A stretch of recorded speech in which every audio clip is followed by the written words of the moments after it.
All right, all right. Let me see. Bring that down to a crisp. Uh, okay, I think that's good.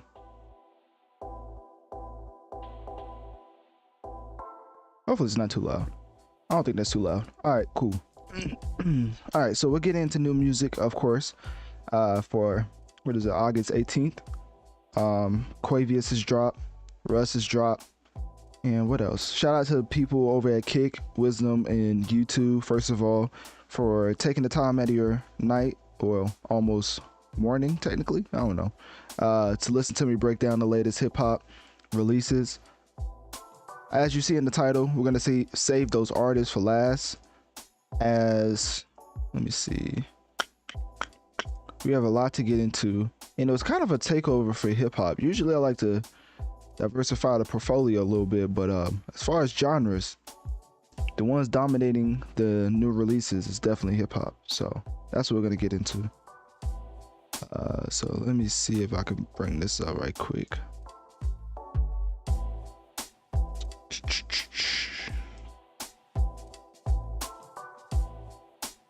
I feel like I know most people is getting ready for the school year, which that is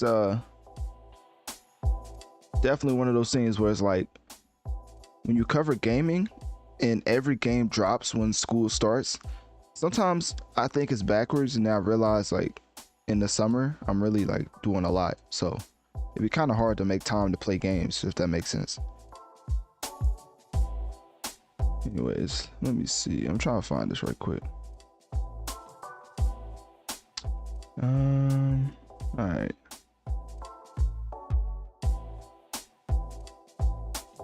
Okay, so what are we gonna start with? We're gonna start with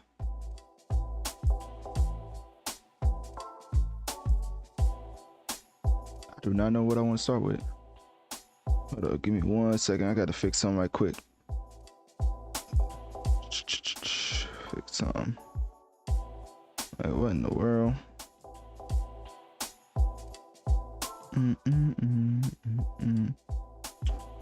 Okay, let me see if I can fix that.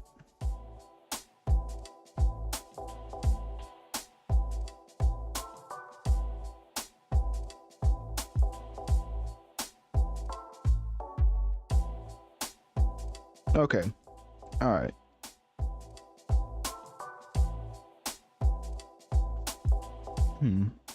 For y'all that don't know, I was fixing something over on the wisdom side, so hopefully that fixes it. But in general, might as well start with some hood rat activity, you know? And that's not the name I came up with. That's the name they literally gave the track. It's called Hood Rat. So we're gonna get into that. Let's see, Hood Rat, and then we're gonna get into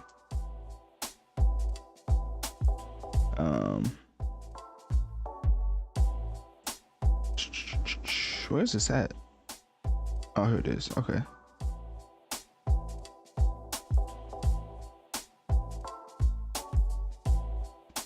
This is so, it's taking a little bit.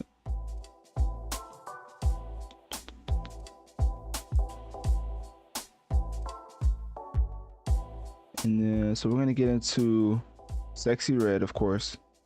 We're gonna get into, I don't even know how to say this, Dochi? I think it's Dochi. And then we're gonna get into Little Dirk.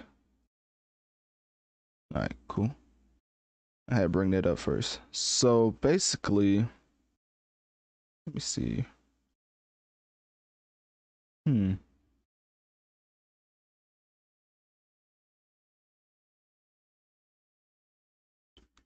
I wish there was an actual button to transition and stuff, but since there's not, we're just gonna keep going with it. We're gonna start with Sexy Red and Sukiana, because I don't know anything about this, but this is pretty interesting to me. As hood rats is not something I even know about. Like, who is? I don't even know too much about Sexy Red, honestly. Like, I think I'm gonna have to get into a lot of different details with her as an artist. I don't think I've talked about her too often. So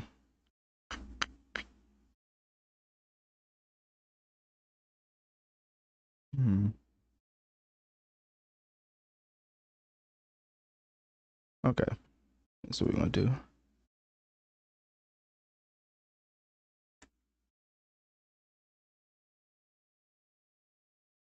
Mission, yeah, is on this article.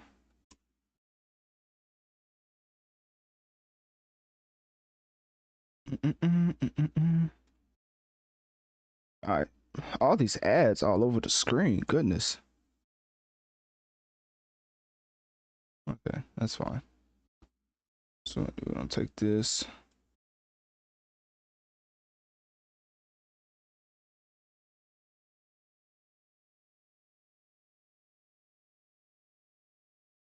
Sorry, I'm just pulling up Sexy Red's information. For lack of a better term, I ain't gonna lie, I don't know too much about Sexy Red, so we're gonna be getting into it in a second. Let me see. Okay, and then the hood rat track. Let me see. Who is should I know? Because I have to look up both of these artists respectively, because I don't really know too much about either or. Um,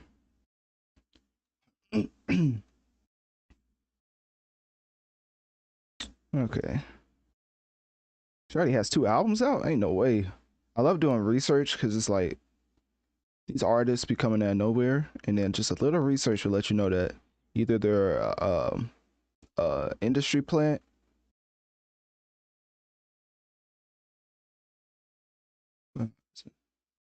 Ghetto superstar. Interesting. Okay.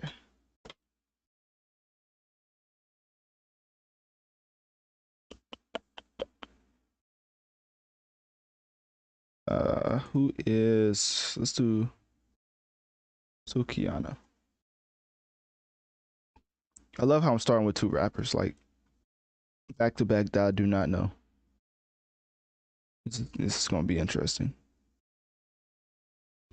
All right, so for this, we're gonna go off this article and then just whatever the profile says. That's what we're gonna do.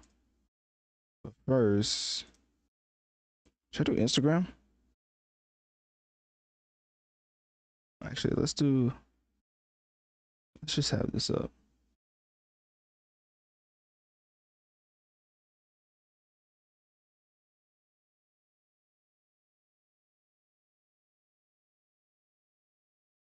All right.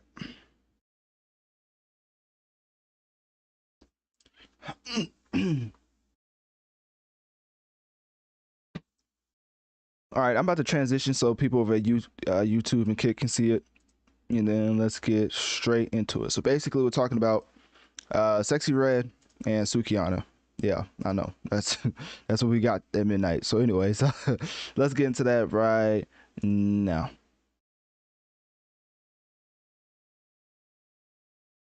Actually, let's not get into that right now because I gotta look at this. Hood Hottest Princess when this came out, June. This is already out. It's right here. That's great. Mm.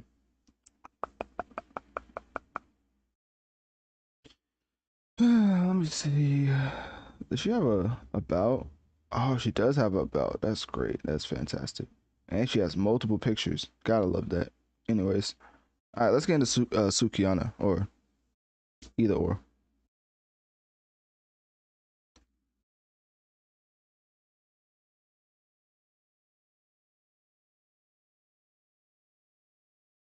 To say I'm out of my realm is definitely an understatement, as Sexy Red and Sukiana are not artists I respectively follow, as they're not bad in general. Well, I'm lying. They are pretty terrible. But at the end of the day, that's not what we're here to talk about. We're here just to discuss the actual objective details, which is some of the information surrounding Sexy Red and Sukiana. So, of course, Sexy Red is from St. Louis, of course, from the famous line that everybody keeps reiterating that I'm from St. Louis and yeah, I know the rest of the bar. Let's just leave it at that. Um, it just ends with something arching. Let's just say that. But it was honestly it was clever. But at the end of the day, bro, like what are we talking about? So she's been active since the 2010s. Broke through with her 2023 single called Pound Town and for went viral with Pound Town and then received a remix from the queen of hip hop, Onika Mirage herself. And I guess that cosign pushed her into, I'm not gonna say stardom, cause I still don't know too much about her. And right now I'm seeing it's just 5.1 monthly listeners, which is definitely nothing to sneeze at, of course. But compared to a lot of different artists in her field, it's really not anything spectacular. Also, Sexy Red and Sukiana, they have a track together. That's what I'm specifically talking about. It's titled Hood Rat. So it's all on all DSPs now. If you want to hear that ignorance blaring through your screen or through your ears, just know Hood Rats, Sexy Red, Sukiana. And let's get into the second artist. I didn't play the track. All right, let's get into the second artist, who is Sukiana. Now, as you know, I don't know anything about these artists, but going off these numbers, I would say that they are in a very interesting place where is make or break because both of these artists are particularly new. Sukiana, who's under OpenShift distribution, she is. Let me see if I can find it. So let me see. She's from Wilmington, Delaware, and basically she boasts that she has a lot of talents. Saying quote that she wrote her rap at 6. Well, I guess I can't quote and put it and paraphrase it. She said quote, I wrote my first rap at 6 years old. After that, people would pay me to rap for them. So she's boasting, talking about how she's been inspired by artists like Tupac, Rick Ross, Little Kim. But at the end of the day, I don't hear none of that. But so, it don't matter. Lil Pump can be inspired by Tupac himself. It does not help his rapping ability. So at the end of the day, I'm not gonna kill this track. Obviously, its palette is serviceable. That's what I can say. I like the concept. I like the lyrics. It's just the delivery is beyond atrocious, and that's kind of the vibe I've been getting from Sexy Red. The lyrics are the standout thing to me, ironically, but it's the delivery that she's giving it, and it's very much a interesting turn. Whereas everybody was on Glorilla as far as her being the next up and coming, but now everybody seemingly's turned to Sexy Red. I don't know if there's something with that or to that because she just signed to Yo Gotti, so maybe some other major label is upset, which happens all the time, more than you probably would know. But Sexy Red, let me see what she's under. So Sexy Red, for her single, she's under Open Shift Distribution. Okay, they're both under the same label. So this is what I'm gonna do. I'm gonna look up. I'm gonna look up what is Open Shift Distribution, because if y'all don't know, these artists don't just collab because they like each other. It's all business at the end of the day. Music company. Let me see. Open Shift Distribution. Nobody knows anything about this label. That's great. Um, hmm. Is real Boston Richie on this label? Say it's not so. Say it ain't so. Hold up. Open Shift must be talking about openly going into the. Let me chill. All right. Anyways, let me see Boston. Let me not get his manager mad at me again. Boston Richie. Oh, he just released a single. Oh, today. Not covering it. But anyways, he is not. He is under free bands. So I don't know what Open Shift Distribution is. I can try one more search, but I think that's pretty interesting because both of these artists are under this label. So I think it'd be interesting to see what this label is about. What did I type in? I forgot what I typed in. Open Shift Distribution. I was wondering why, in general, these two artists would collab, being so new to the game. Because I feel like when you do a cloud fusion, one of y'all have to be like actually clouded. So it's like it's a little different. I don't know. Maybe I'm mistaken.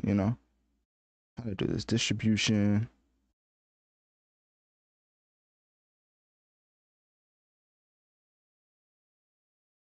All right. Uh, it's a platform that allows artists to distribute their music to. Are these girls independent? Hold on now. Oh no. See, I'm so glad I looked this up. If these girls are independent, then I support them wholeheartedly. Cause let me tell you, getting on DSP playlists, being independent is very difficult. Like almost impossible. Like the last time I seen that happen was probably with Central C. So I changed my whole sentiment. These girls seem like they putting out music independently, and at the end of the day, that means they're getting solely supported by the core fan base. So I changed my tone, apologize to Sexy Red and Sukiana. Don't you just love Notorious Mass Effect? At the beginning, I was completely open to just, which I still don't think the track is that good, but still being independent, the way that they're doing it, putting it under their own, out on their own as independent artists, is very very interesting. Yeah, I'll be interested to see. Hmm,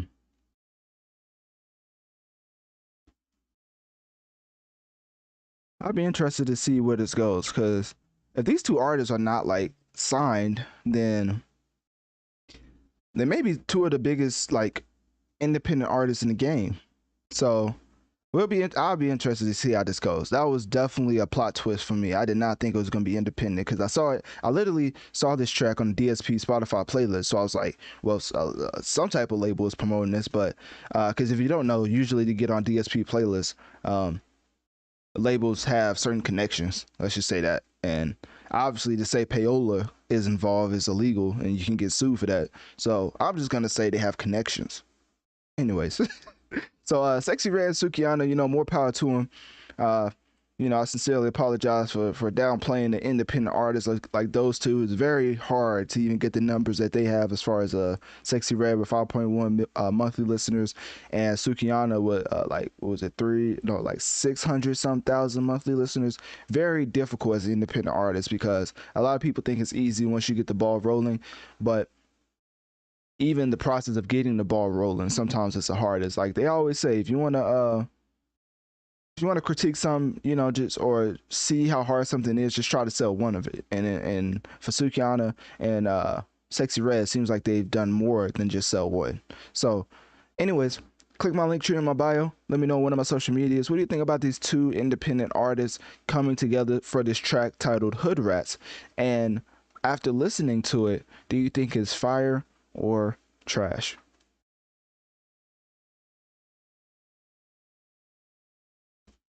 Shout out to the people in the live chat. I appreciate you over at Wisdom. As you can tell, I am getting into my different music reviews. Just started with Sukiana, Sexy Red, learning about them on the spot. Now we're gonna get into Dochi. We're gonna get into Dochi. And as always, if you're new to Wisdom, make sure to follow my podcast, Notorious Mass Effect, on all available on all podcast platforms via my link tree in bio. So just click my link tree if you need a link to any of those platforms, and just know I cover the latest gaming and hip hop. And what else? Oh yeah, and specifically for wisdom people, wisdom people. That's funny. The people of wisdom. Not all right. My fault. If you want to join in as a guest and give your sentiments on whatever topic I'm covering, then it's a safe space, open dialogue. I love different perspectives, and yeah. So let's get into Dochi.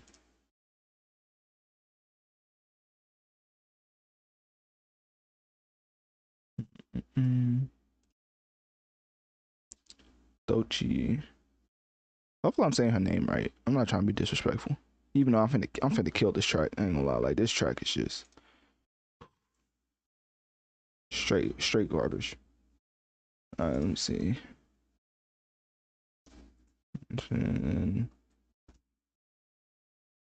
For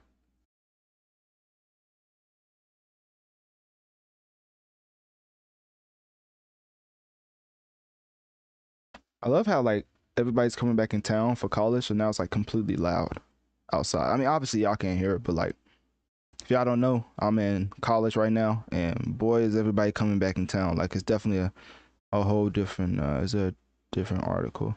I can't do this article. That's tough. Uh, hmm.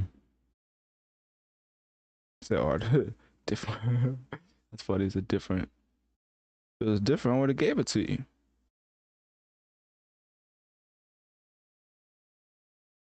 All right, that's what we're gonna do. I'm gonna take this. We're gonna take this.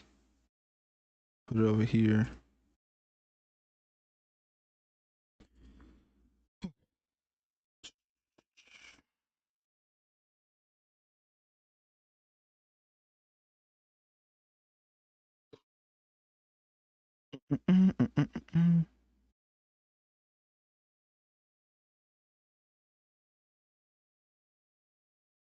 Does this take me to a page? Hopefully it does. This is Dochi. This is Dochi. Ah, fantastic. Let's put this up for everybody to see. Um,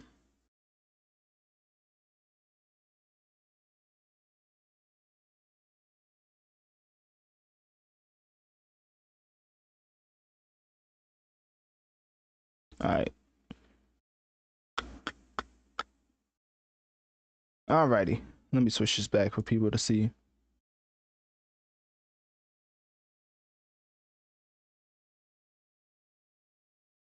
Okay, let's get into the new artist, Dochi.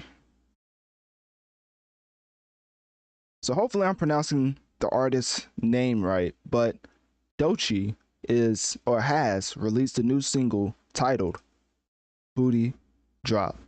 Yes, you heard me correctly. The title of the single is called Booty Drop. Now, in hip hop, this is very much accepted. So we're just gonna bypass the lack of creativity for the track title and just get into the actual details.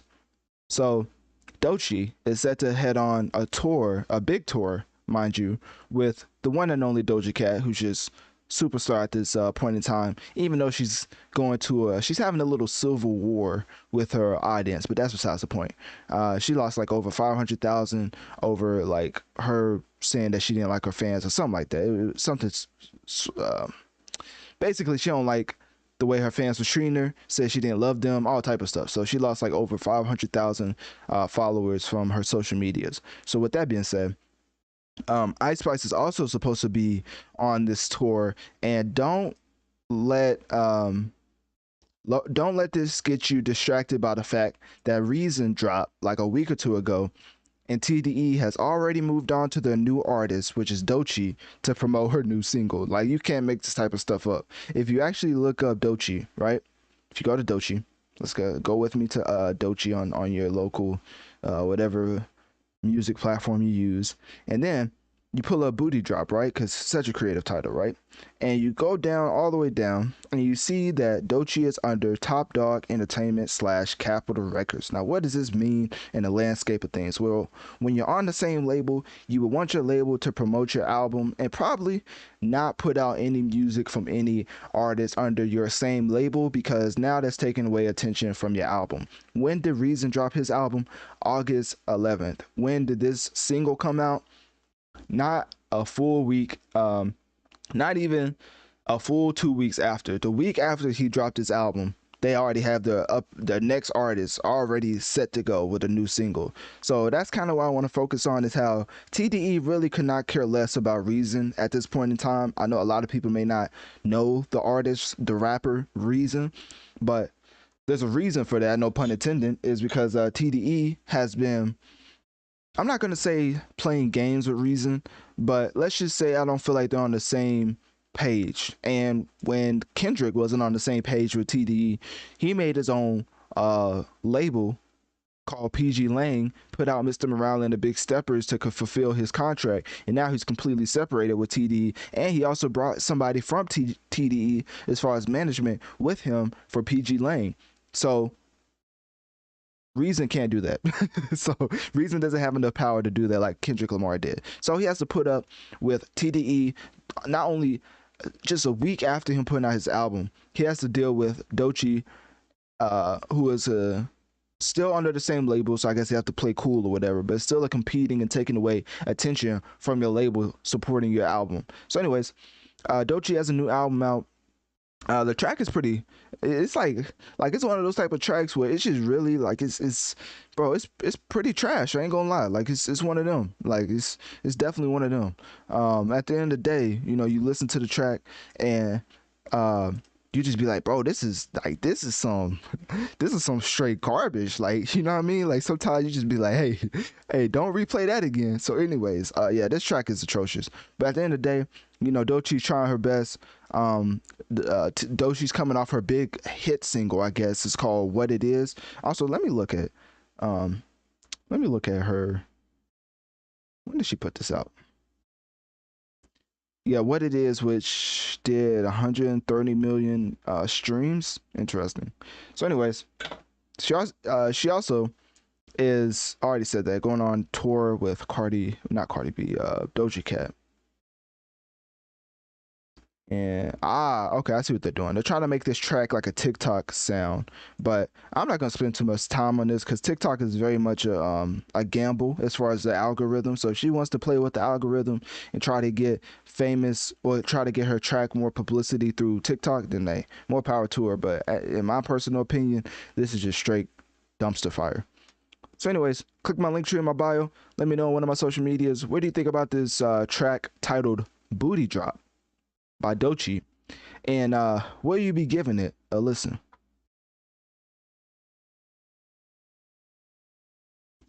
Shout out to the 7 people we have in the wisdom chat. Appreciate y'all taking the time out of your, I guess what is now morning, right? Listen to me break down the latest releases.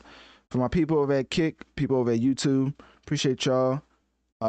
Make sure to download the Wisdom app, as that's the app I go live on when I'm doing mostly audio content. And what else? That's basically it. So we got to Dochi. What else? I keep flipping back and forth. I don't mean to keep doing that, but I had her IG up and I didn't even like click on it. That's crazy. Let me see.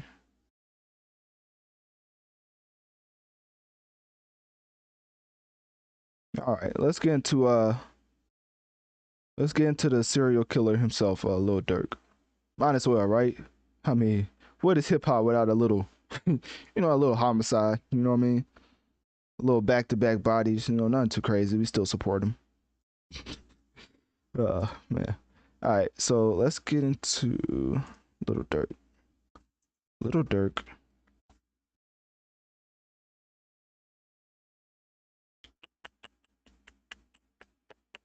He previewed his upcoming single. This is rap. Let me see. Is Little Durk posts?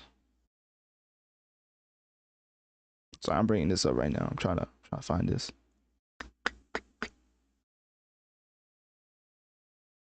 Grandson. Almost almost healed. Oh, the deluxe. I forgot. All right, yeah, we're gonna have this picture up. That's cool. That's cool. This man said almost healed. He talks about all the people he killed, man. How ironic, man. I killed you. Nah, these rappers are something else. All right, let me pull this. Let's see. Lil Durk. Week throughout his career. I think in general, like a whole documentary needs to be made on like how Lil Durk is in behind the bars. You know, I'm not advocating for black men to be locked up. You know, only criminals. That's it. All right, sure. Here's Lil Durk's first week sales. Let me see. Okay, okay. Almost healed. Did 124. It's pretty solid. Interesting.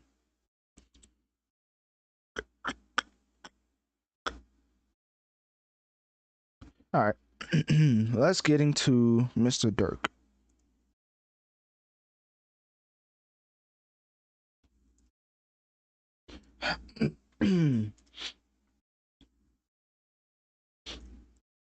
All right.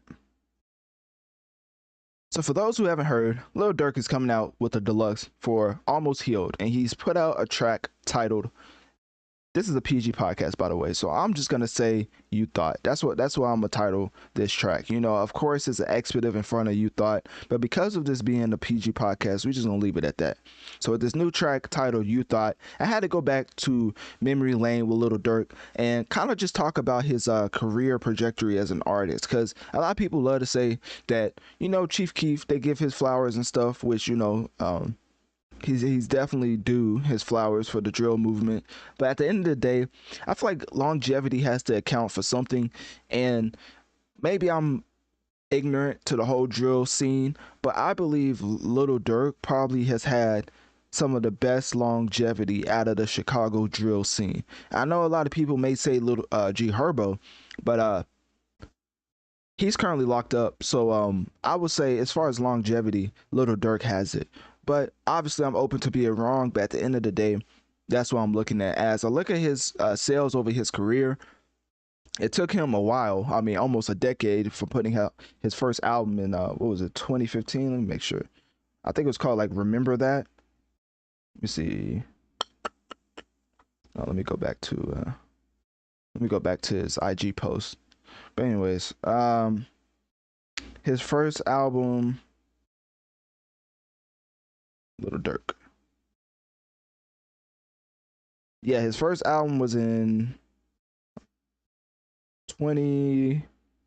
Goodness, he has a lot of albums. Ain't no way. This can't be all his albums. Who made this man? Why does man make so much music? Nah, this is ridiculous. This is ridiculous. Well, his first single came out in 2012, so there you have that. And then as far as as far as albums, if you can even get to it, this is like 2012. So he started making music in 2012. So a whole decade later, he just started to break his plateau as a popular artist. Because of course he had, what else? He had The Voice, which I don't really count that because that was with Lil Baby, and that was in what, 2020. Let me see. 7220 is the one I think that did it for him. That was 120,000 first week and a number one album. And then Almost Healed came out at 124,000, which was it was beat out by Morgan Wallen, which that was pretty solid numbers that Little Durk put up. If you don't know, Morgan Wallen and Taylor Swift has been running the charts for the past, like, well, basically this whole year. So country artists basically got it wrapped up this year. There's a reason why Drake pushed his album back, especially when he was about to drop the week of Taylor Swift dropping. So, anyways, Little Durk's career trajectory is only getting larger. He's only getting more exposure. He has a whole positive vibe track with J. Cole titled All My Life that's still to this day being played on radio and still like top 10 as far as most streamed tracks in the world. So Little Durk for me is who I look at when I think of Chicago drill. Obviously, a lot of people give the flowers to Chief Keef. The reason, shameless plug, that this conversation even came up is because I covered Chief. Just look up Chief Keef, Drake, Notorious Mass Effect, and it should pop up. But basically, I talked about Chief Keef, the perception of people thinking Chief Keef is more influential than Drake. Kind of broke that down and compared him to artists in his own field, like a Little Durk or a G Herbo. And for me, I don't know if it's ignorance, but I just believe that Little Durk, longevity wise, has just had a way better, a much better career and even impact. But hey, I'm open to being wrong, of course, but that's just my sentiments. So anyways, click my link tree in my bio. Let me know on one of my social medias. What do you think about Little Durk dropping this new track called You Thought? And if you follow my Analytic Dreams video version, you can tell what expletive I left out. But let's just say I left it out for a reason. And will you be giving this track a listen? Alrighty, let me see.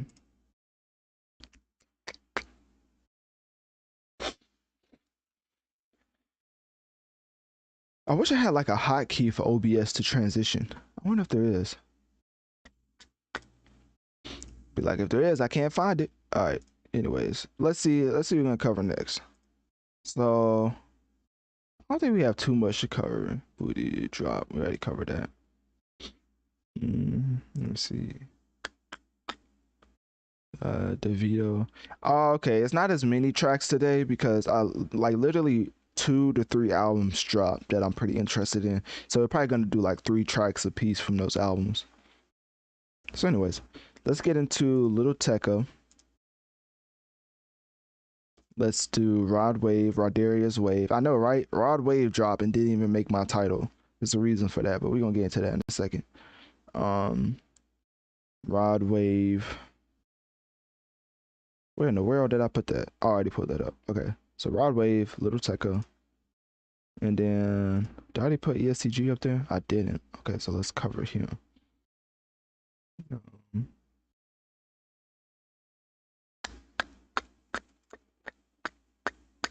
That's a whole album though. I kind of want to save the albums to the end because that's gonna be a while. Polo G or Dave. Oh, Polo G has to save to the end.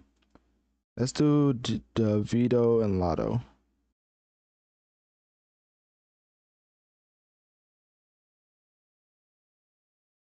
Mm-mm. Alrighty.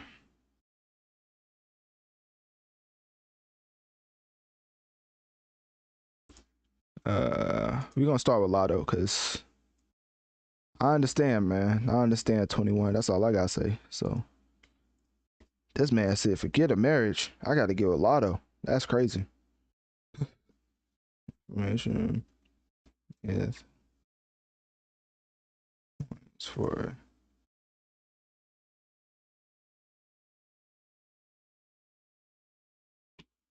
this man had a whole marriage just to stay in the States in case he got, in law trouble. Still out here wilding. Let me see.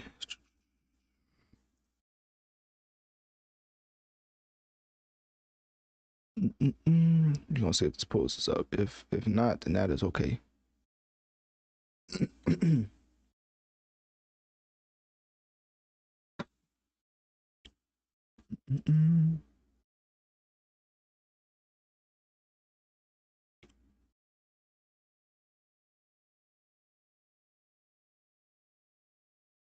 All right, I gotta pull up a picture of Lotto just to, just for research purposes. Let me see.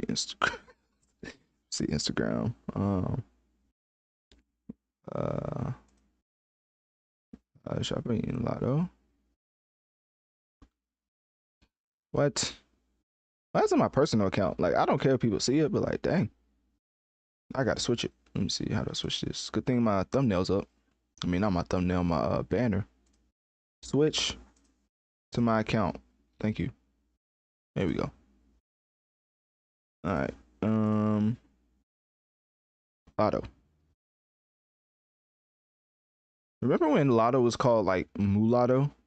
I'm not gonna lie, Lotto is such a better name. Like, you hit the lotto, like that's just. Anyways, let me chill. All right, let me look at these. Um, which one should we do? Maybe we should pull up DeVito. These are kind of explicit. DeVito. Is that his name? DeVito. That is his name. Oh, it's a video of them. Perfect. I want to pause it. All right, is Lotto in here? Lotto gave this man emojis. She did not care about no promotion for this track.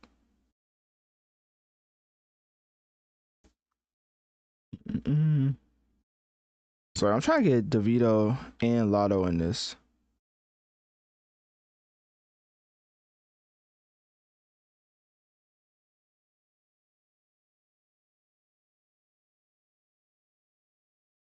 My fault. I was watching the video and it's got a little. All right, so let's get into Lotto. All right, make sure transition is back. Oh, that's great.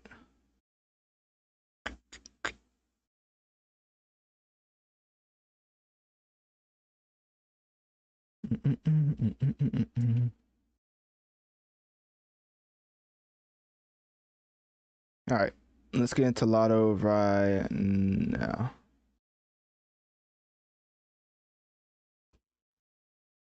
I'll tell you one thing. The subject matter of this track has happened to everybody. At some point in your life, you've ran into a situation, an instant, an event that could not be avoided. Shout out to Across the Spider-Verse. So, whenever you ran into this event of somebody being quote unquote unavailable, whether that's you trying to call them, text them, tell them that all you needed was an extra 2 gallons of milk from the grocery store, and they didn't even text you back. You know, it's times like these that makes you understand that everybody has the same pain through life. You know, as DeVito and Lotto have put out the remix for the track titled Unavailable. And ladies and gentlemen, there's even a video. So definitely shameless plug, Analytic Dreams video, as on DeVito's Instagram, he put a video of him and Lotto basically, you know, promoting the track. And as you can see right here, you know, focusing on the pen and paper, because that's the thing that we're looking at during the video, you know, of course. And I just feel like in general, whatever is on that paper, you know, it's just it's way more interesting than anything else in that video. That's all I gotta say. So it's just in general, I shouldn't have to tell y'all to click on Analytic Dreams video platform on Spotify. So with that out the way, you know, of course, with all jokes aside, this track I haven't heard yet. I haven't heard the track. I meant to listen to it, forgot to listen to it. So all I'm gonna say is I'm gonna cover the objective facts about it, which is DeVito's on it. It's a remix, adding Lotto, and the song is about a woman who is unavailable. Because of course DeVito is a singer, so he has to hit those notes. You know what I mean? And that's a great way to do it. You know, speaking on something that everybody has been through and has suffered through. And also, this is definitely expected to be. I expect this to be a hit, not just because Lotto is on it, but in general, I do believe Lotto is very calculated on the features that she gives out. Like, she's not just giving out features every now and then. So I think with her on this track, it would definitely do numbers. And I'm not saying like DeVito can't do numbers by himself, because it's a remix, and usually artists only do remixes for tracks that are hit. So I expect Unavailable, the remix, to be even better than the original, which is, you know, my projection, because I still haven't, or an assumption, because I haven't heard the track yet. So I have high hopes for this, not only because this video is pretty fire, but all I can say is I understand what 21 Savage was going through, as he's still going through it with the let's just say allegations with him and Lotto. But let's just leave it at that, because, you know, at the end of the day, you know, let's talk, like what Offset said, let's talk about some music. So click my link tree in my bio, let me know on one of my social medias, what do you think about the Unavailable remix with DeVito and Lotto?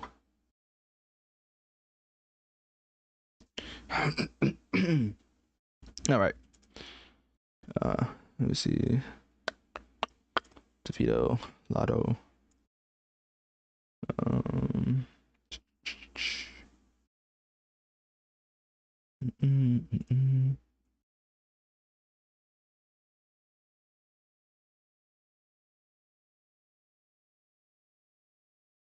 What was I looking at? I was looking at something.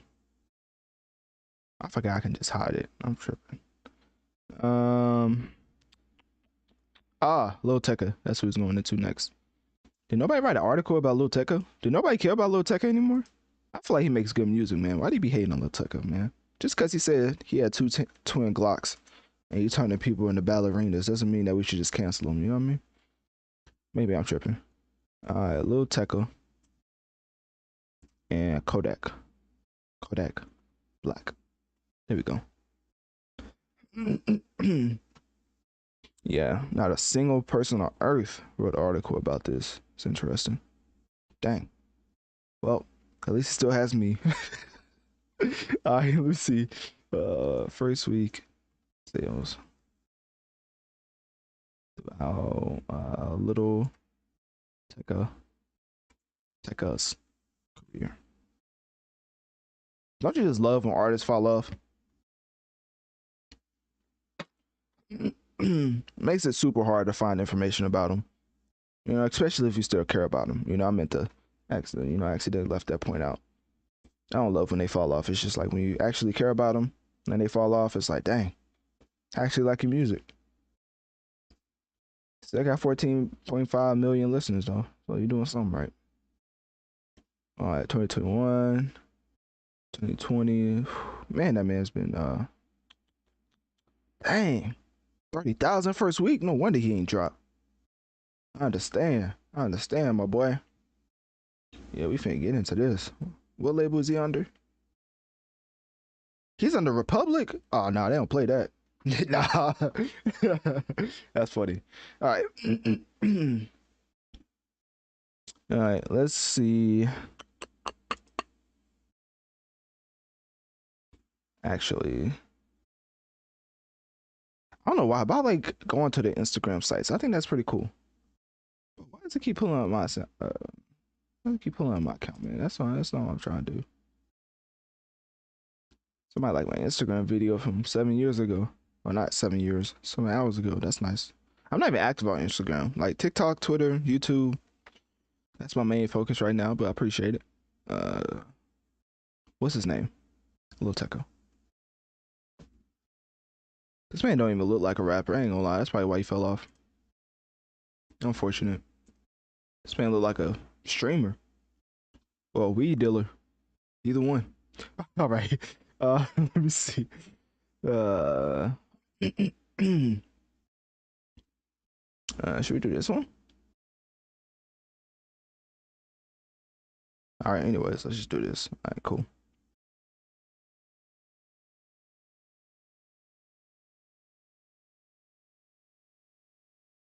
Boy, oh boy, do we have a problem. Now, I'm not gonna lie. I was wondering why Lil Tecca hasn't been putting out music. After looking up his sales, I completely understand. Not only do I understand, after looking up his label, Republic Records, a division of Universal Music Group Recordings. Now, if y'all are not familiar, that is the big bad wolf of the music industry. So only the top of the top gets signed to Republic, a division of UMG. Usually you have to be one of the more popular artists to even get signed to that type of label. So at first, I'm very interested to see how he did it, as he's never even cracked 100,000 sales first week. And not only that, but his last album in 2021 was sold a whopping 30,000. So We Love You Tecca 2019, 68,000 first week. Virgo World 2020, 35,000 first week. We Love You Tecca 2 2021, 30,000 first week. To say his sales are declining over time is an understatement. To be under Republic UMG Recordings, that's not gonna fly.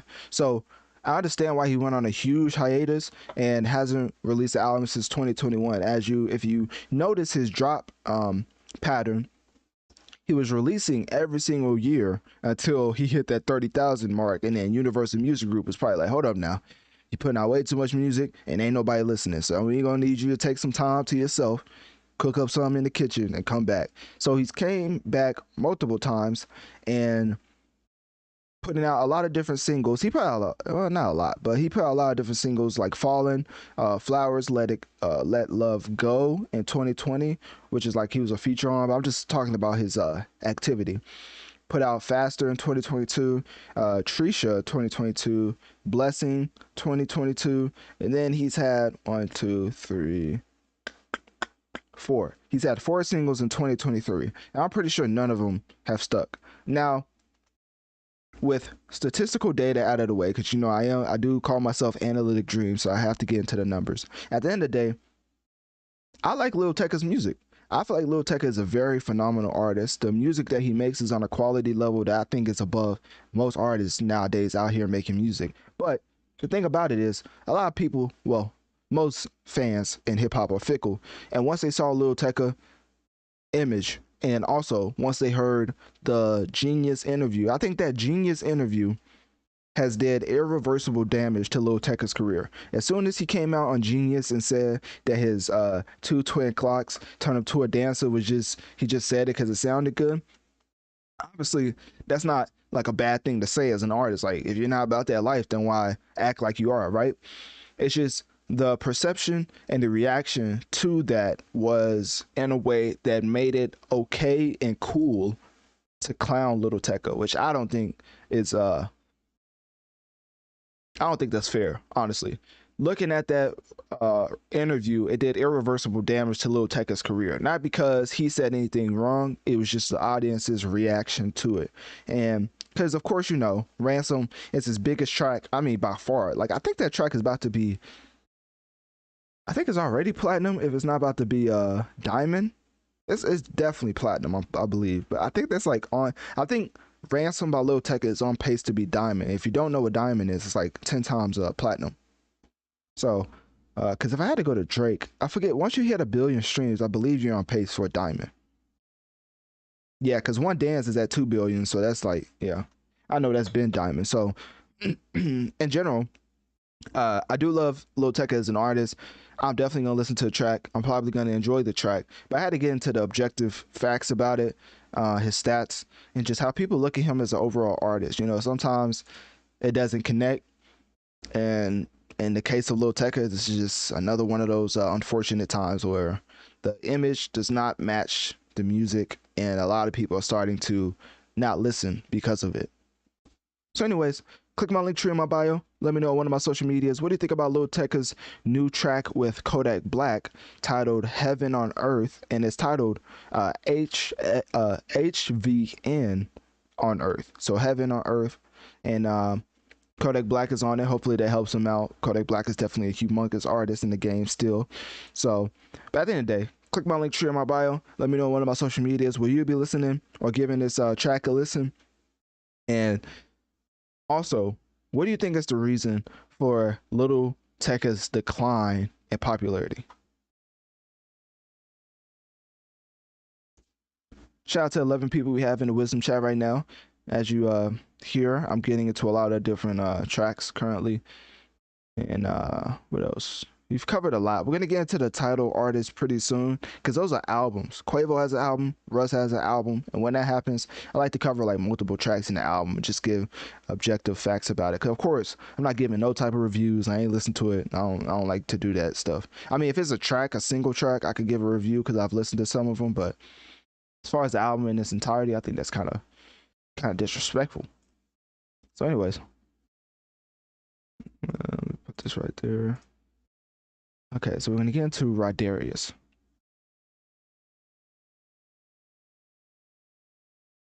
Rod Wave's such a hard name. I ain't gonna lie. People gonna say I'm glazing, but Rod Wave is a fire name. Let me see. Rod Wave. Ain't no way nobody didn't write no article about this. They didn't. They don't even care. Well,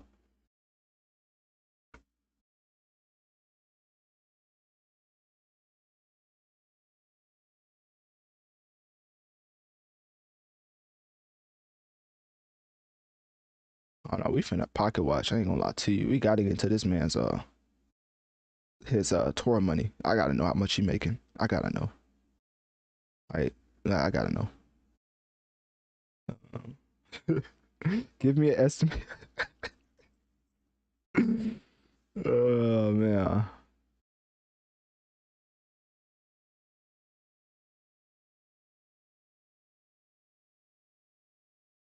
I need to know. This is ridiculous. I believe Rod Wave is doing like arenas.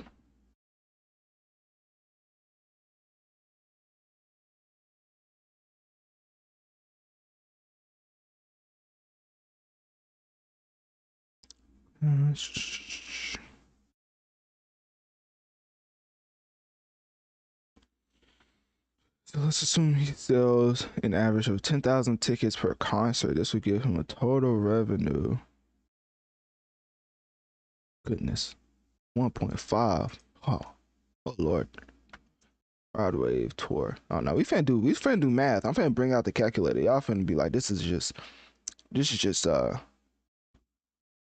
egregious pocket watching occurring right now. Like, that's what's about to happen. Like, it's about to be disgusting the way I'm about to pocket watch. I apologize in advance, but I have to know how much you making.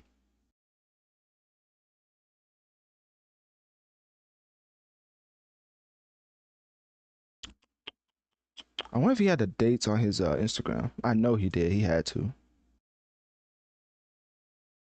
Uh, I don't know why I care so much, but Rod Wave is like the name I keep hearing as far as the underrated tour person. Everybody loves to talk about Taylor Swift, you know, Bad Bunny, but Rod Wave is out here making some money on the low low. So we finna blow this up. We finna blow this up. I gotta know how much money this man making.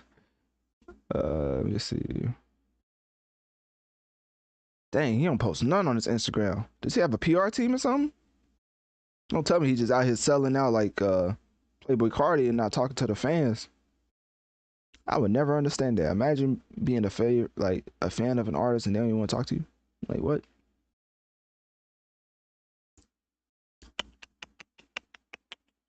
Interesting. Our wave tour details. Does he only have 2 events left?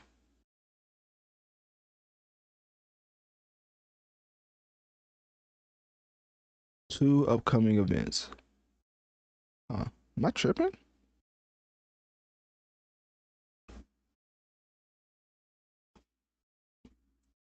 StubHub shows he only has 2 events left. Announces tour June 15, 2021. Is that the right one? I don't think that is. How long has this man been on tour? I'm extreme. I'm really pocket watching right now. Like this is ridiculous, bro. Hold on. When's the last album come out? Rod Wave, Beautiful Mind. So 2022. Beautiful Mind's the last time. I need that. Beautiful Mind.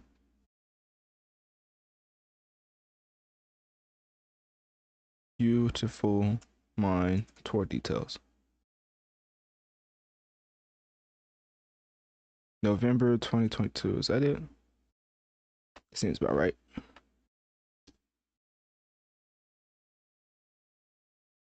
With 2C and Mariah the Scientist. He brought Mariah the Scientist out. Let me chill out for you. Don't thug catch me. Let me see. Directions, events, tickets. Tickets? That's not it. Oh dang, he is done. Wow, this man's like a robot this man's a robot at this point. Ah, I finally found it. I found the flyer. Oh no, we found Pocket Watch. All right, yeah, I can't wait. All right, cool. And then let me see what's StubHub at. That's what I was looking at. That's not it.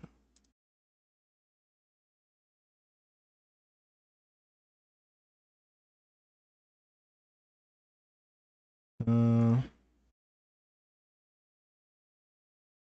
anyways, let's just bring this over. Tampa, Florida is something. Tampa, Florida, December. Dang, man, performing every night, ain't he?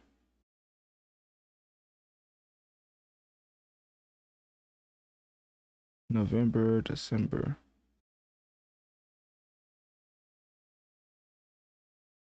Okay, those aren't arenas, right? One of them is arena. Some of them are arenas. Actually, all of them are arenas. Sorry, I'm very fascinated in this pocket watching right now. So sorry. I got it. I gotta find out how much money this man's making. Let's see. Rod Wave.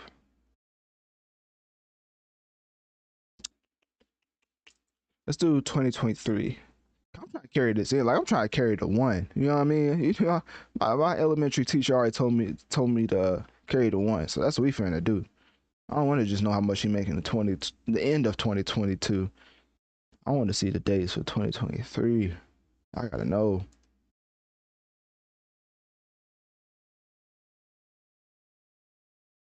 Tampa, Past concerts. View all past concerts. There we go. Right, December 2022. All right. Goodness, it's long. November, December. Okay, so this ends at December 21. This picks up at uh, oh, okay, so he took a little break and then picked it back up on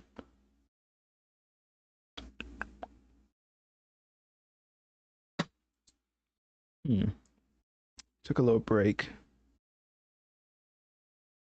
November, December. Let's see, 21. Where's this at? So he took a little break after the 21st, and then he had September and then June. But this man just been chilling?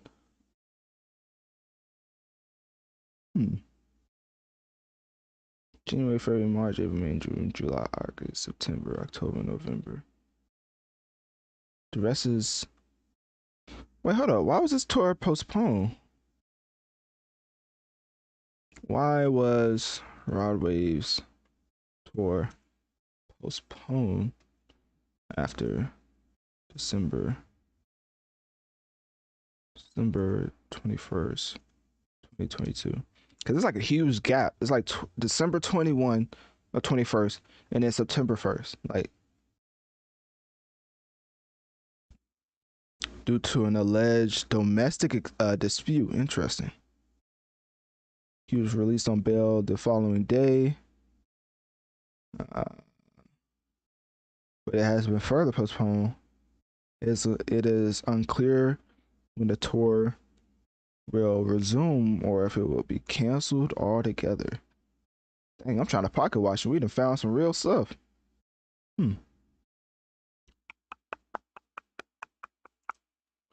Interesting.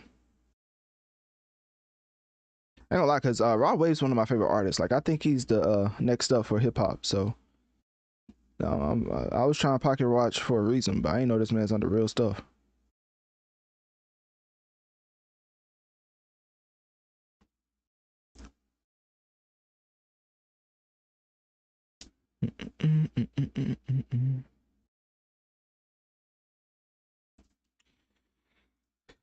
This is crazy.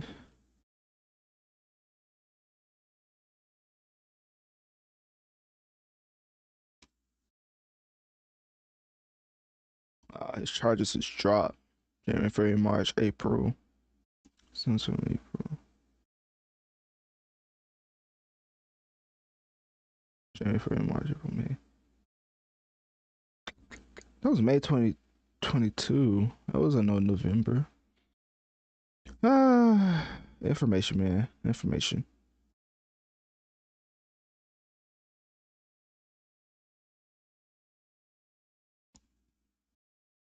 Dang, I really can't pocket watch this man. Like I don't know when he's going on tour. Huh. Anyways, man. We finna get into music, I guess.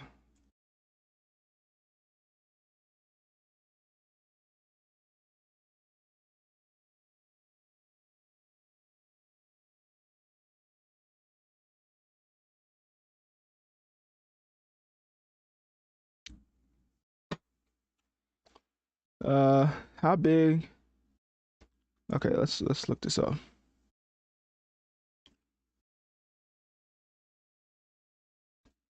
All right, man, let's get into it. I think I'm ready. Time to pocket watch efficiently. All right, let's get to Rod Darius right now.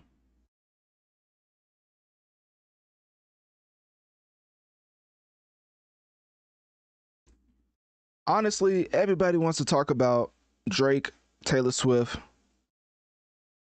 Bad Bunny from last year, Beyonce from this year, and praise to the high heavens how their tour is just leaps and bounds beyond all others. While that may be true, I think one of the dark horses in the get money race when it comes to touring is Rodarius Wave. And not only is this man making way more money than his peers, but the type of arena tour he's doing puts him on the same tier as like a Nicki, a Drake, and some of the biggest names in hip hop. Because I will say that doing an arena tour shows how popular and how dedicated your fans are to come see you live. It's a lot easier to support your favorite artists by streaming and sometimes purchasing a merch here and there, but to buy a ticket to go see them for what, an hour or 2 hours, which the ticket probably costs somewhere between $80 to $200 at the very least for an arena ticket, then Rod Wave selling out these arenas is a feat that I think should be highlighted more. So also, I do want to highlight that he did put out a new track titled Call Your Friends, which honestly sounds a bit formulaic, too formulaic for my liking.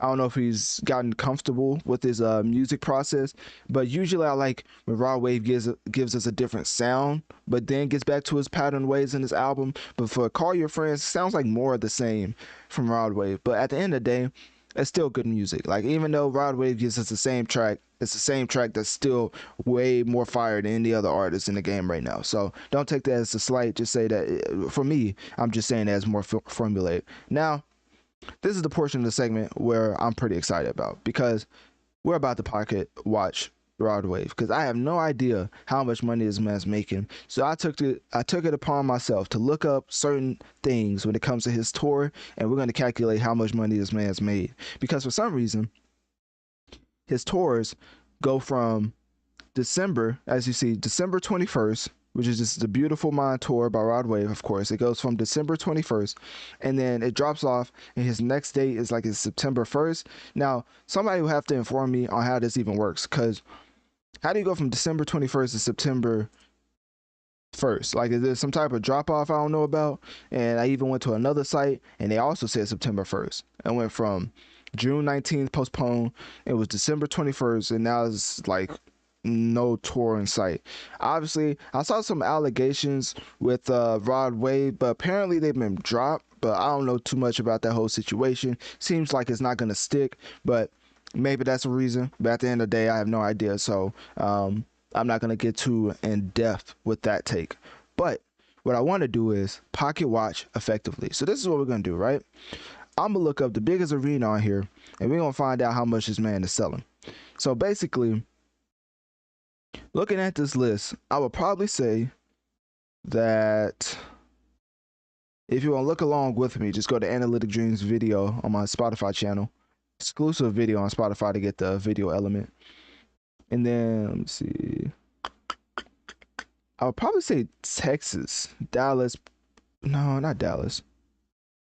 San Antonio may have the biggest arena. Or maybe it's Vegas. Anyways, let's do Vegas. All right, let's see how many seats.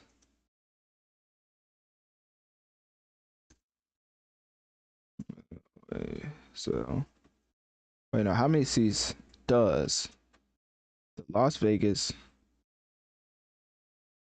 T-Mobile Arena hold for a concert? Because we can't just do in general, because I believe they cut off like half of the arena for the so you can see the, I forget how they say, so you don't see like the back of the artist. I mean, unless you're Drake and then you just get a 360 stage, but I don't think Rod Wave has that. So how many seats does the Las Vegas T-Mobile Arena hold for a concert? And this is gonna tell me all I need to know, because let's just say he sells all this out, right? That's what we're gonna calculate. Because I have to pocket watch, because this man has been flying too much under the radar. Let's see. So 12 to 18,000. Interesting. All right, let's just go with the lowest number, right? Let's just do 12,000. So he's selling 12,000, right? Let's say every arena is around 10 to 12,000. So what we're gonna do? We're gonna do 11,000, right? And let's say every ticket is averaging. Let me see how much would a ticket usually cost. Actually, let's go to right here. Let me see. Let me buy something. How about I'm about to buy a ticket on stream. Uh, let me get one ticket. Yeah. All right. Let me see. 373. Who am I going to see? Michael Jackson? Ain't no way he's selling. I mean, whew, that's a lot. 243. Goodness. 600. Yeah, y'all. They taxing y'all, man, because I better be seeing Jesus himself perform if I'm paying 600. Ain't no way. 144, 242. Seems like the lowest is around 150. Yeah, I see 117, 144, 200. All right, so let's do 150, right? So let's do 11,000. 11,000 times 150. I should do 117 because that's the lowest. Because I'm trying to get a minimum, like a baseline. Let's do 117, right? Goodness, 1.2 million. All right. Hey, don't hit. That's what I'm saying, bro. Rod Wave out here doing arena tours, and your favorite artist, aka Lil Baby, is having to postpone it because he ain't selling. So this stuff ain't easy. So that's why I got Pocket Watch, because this don't make any sense. So how many dates we have on here? For the Beautiful Mind tour, we have one. Well, it counts it for me. So this goes all the way down to 9, 10, 11, 12, 13, 14, 15, 16, 17, 18, 19, 20, 21, 22, 23, 24, 25, 26, 27, 28, 29, 33. So we're going to do 31, right? Times 1.2 with 31. Goodness gracious. That's $39 million, people. Ladies and gentlemen, Rod Wave has made at least $39 million from this tour. Now, of course, you have to pay staff. You have to pay, like, everybody who runs the concert. But at the end of the day, $39 million for 2 months. Let me divide this by 2. This man's making basically $20 million a month. I done seen it all.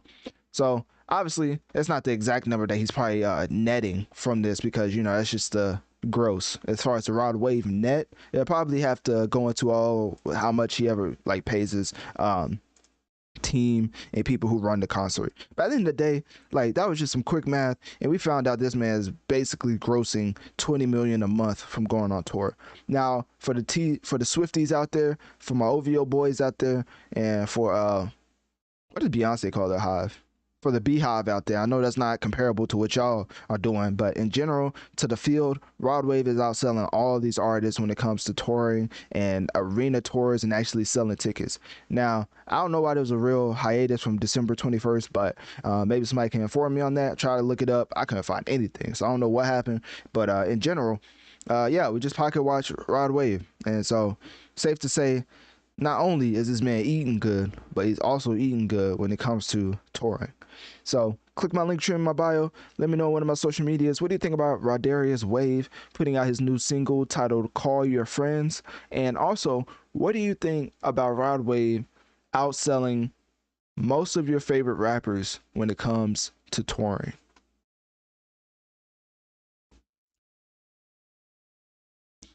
All right. Yeah, that took me a minute. That was a lot of research. A lot of research for a 5-minute video. You love to see it, man. You love to see it. Remind me of my YouTube editing days. All right. Let me see. Shout out to the 17 people in the live chat right now. I appreciate y'all for taking the time out of your morning to listen to me break down the latest hip hop releases and things of that nature. We're going to be getting into. It's a title. I don't know if it's title time yet. Hold on.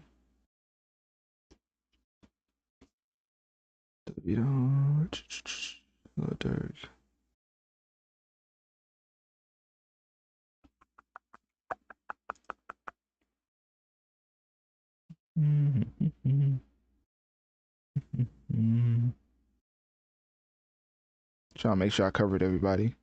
I covered everybody. We can start getting into the people in the title. I felt like I missed somebody, but maybe I didn't. Lil Tecca, we talked about him. Rod Wave, Ticketmaster. Man, we went on a whole deep dive into Rod Wave. Big Lotto, DeVito, Lil Tecca, Rod Wave. Yeah, man. I think that's basically it. All right, now time to get into the people. Now time to get into the title. 1 second. Should I talk about Addison Rae? I thought that was like a actor. I didn't know that was an artist. Maybe I'm ignorant. I don't know who that is. Polo G. Oh, I haven't talked about Polo G. So I almost forgot to talk about that track. And that's my favorite track of the night. So we definitely got to talk about Polo G. And then we're going to get into Quavo, Russ, and then ESTG. Goodness. We might have to do this one at a time. All right, let's do Polo and ESTG.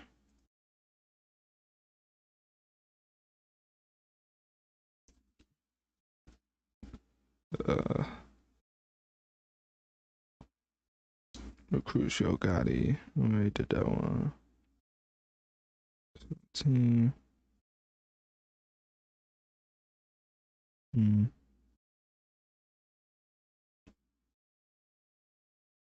ESTG's going on tour? Saying ain't so. That's main fan. Let me chill. Man, really going on tour. Guess don't knock it till you try it, I guess. I don't know. Alright. Let me bring this over. I just don't understand.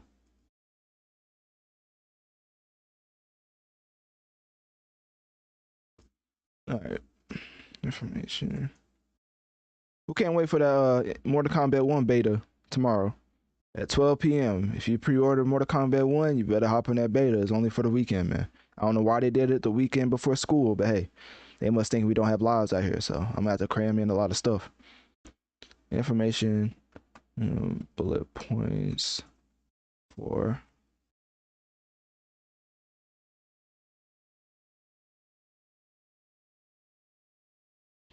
information in wait, hold on. Is that the right thing?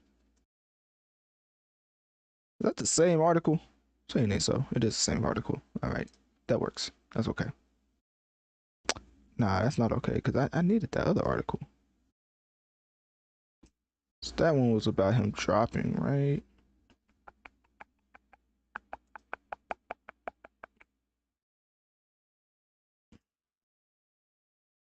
I don't know. I don't know which one was which.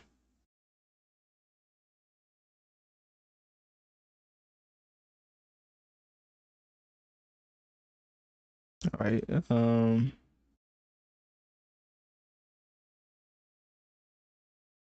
Wait, take that away. Sorry, I'm trying to pull this up. I'm trying to pull up this article. I had to pull it up that same article twice. That don't work. That's not gonna work for me.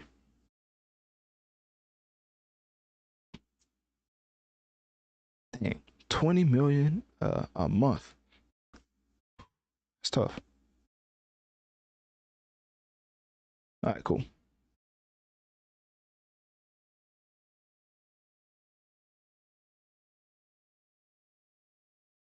Should I pull up ESCG walking out of the interview? Not gonna lie, it did rub me the wrong way, man. I was like, dang, this man really don't respect media people. Yeah, I should probably do it. You know, we gotta stay in solidarity. Let me see. ESTG walks out of interview.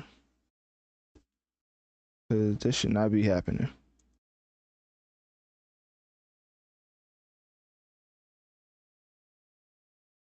Oh, he put up the whole interview. That's tough.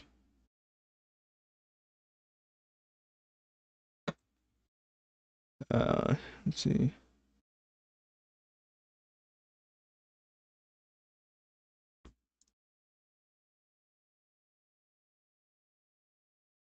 Is there no sound? I must be getting old. I don't know how to unmute that. Let me just go to the video. I'm just gonna go to the video.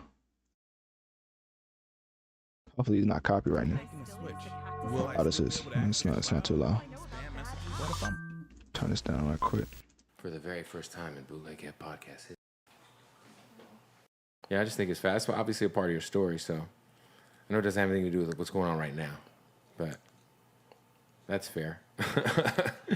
I was gonna ask you, like, when it comes to, I remember when you signed with Gotti.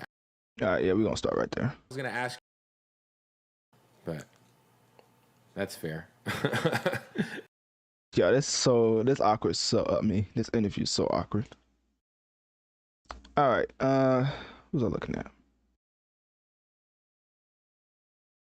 Oh, what in the world?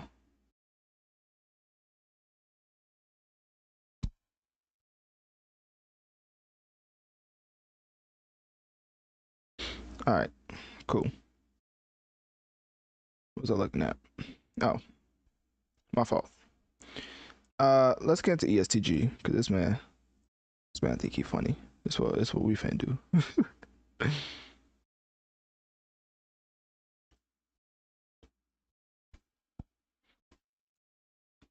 Now, ladies and gentlemen, we have to stand in solidarity with our respective fields, or we'll fall for anything. As a lot of rappers really don't take too kind to the media, especially the treatment of certain media members.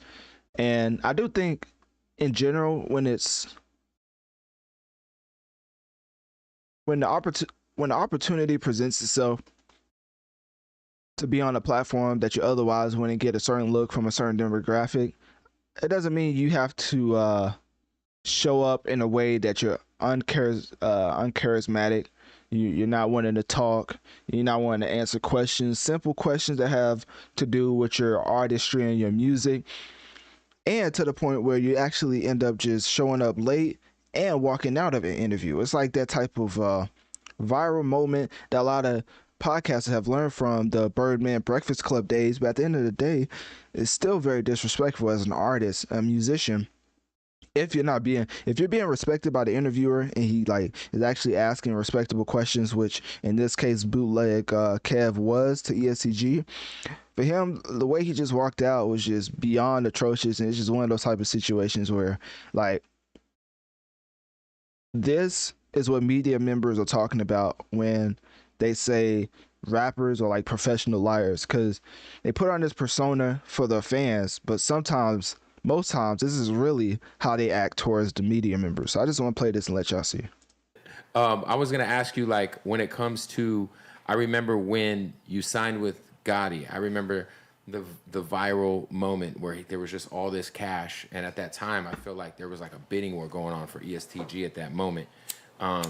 One, what made you rock with Gotti, and what is something over the last 2 or 3 years that you have learned?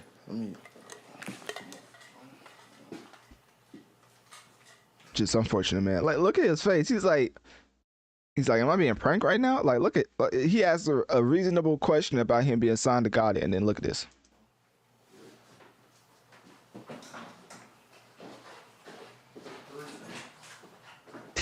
That man's still sitting in silence. Like, he look like one of them. He look like Bart from The Simpsons. He just don't know what to do.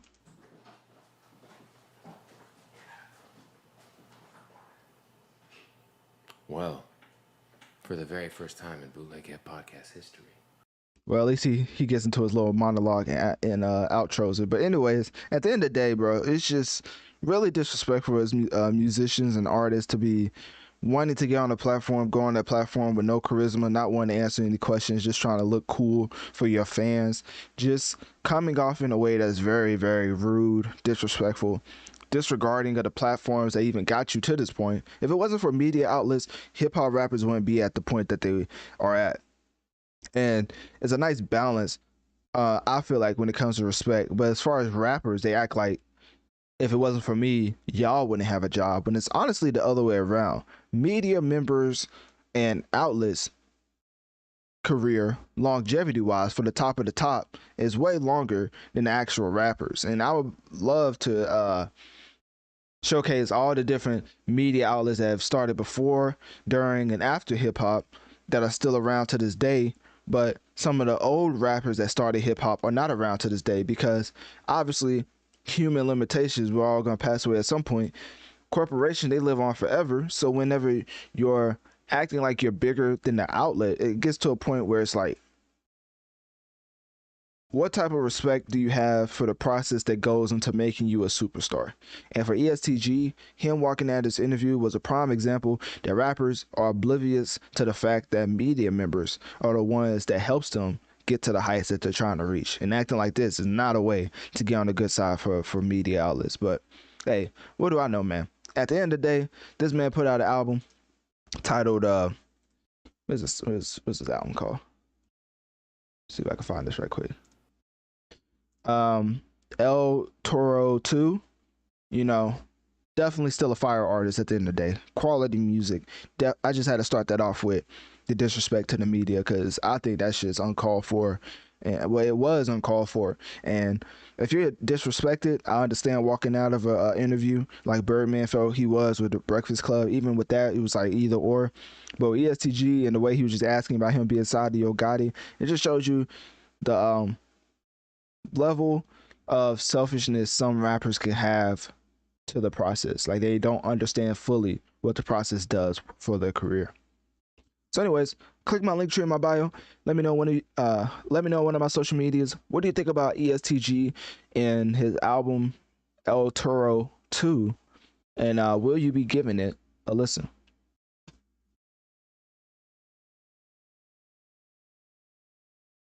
All right. Let me see.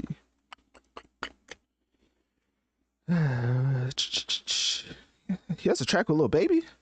I would definitely covering that one. I need that. Let me see. Track with Lil Baby.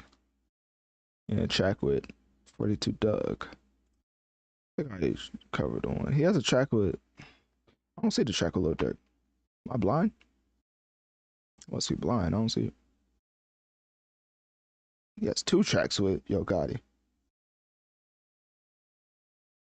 I would too. If I had a major label, if I had a manager as an artist, I was like, hey, sure, you can hop on my track. Sure. Yeah, I don't see no Lil Durk feature. Maybe I'm tripping. All right, let's start with 42 Doug. Update.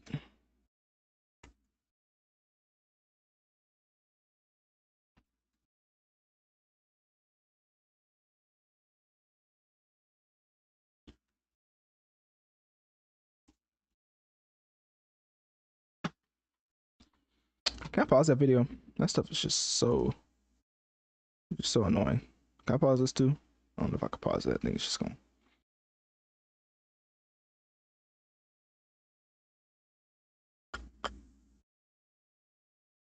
Dang, that man was arrested again. January, February, March, April, May, June, July, August. Nah, that can't be right.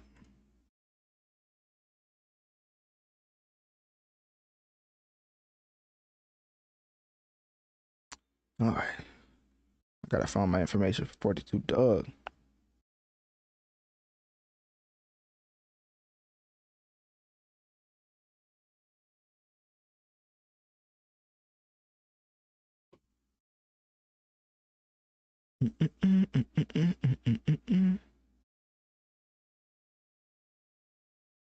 All right, let's fact check this.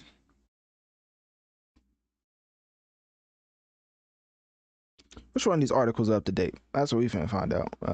March 22nd, January, March, April 26th, sentence. January, March, April. Seems like this is the most up to date. Detroit News. Only available to subscribers. Oh man, only if I didn't have 12-foot IO. That's tough. Dang, they be trying to get that money, man. That's what I'm saying. You gotta learn the tricks in the trade, man, or they'll get you. They'll get you, man. Let's see. Dang, that's the first time my 12-foot ain't worked. That's crazy. That's crazy, man. Okay, so let me see. How updated is this? January, February, March, April, May. Okay, this one's subscribed, so I could probably take this one. We still finna throw that 12-foot IO at it. I need it. 12. All right, there we go. You love to see it, man. You love to see it.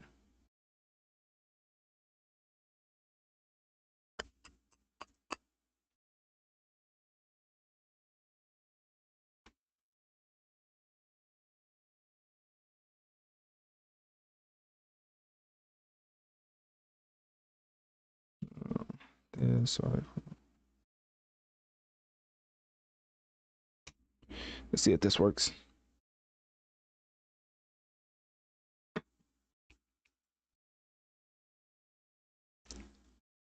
Of course. All right. All right, let's get into ESTG.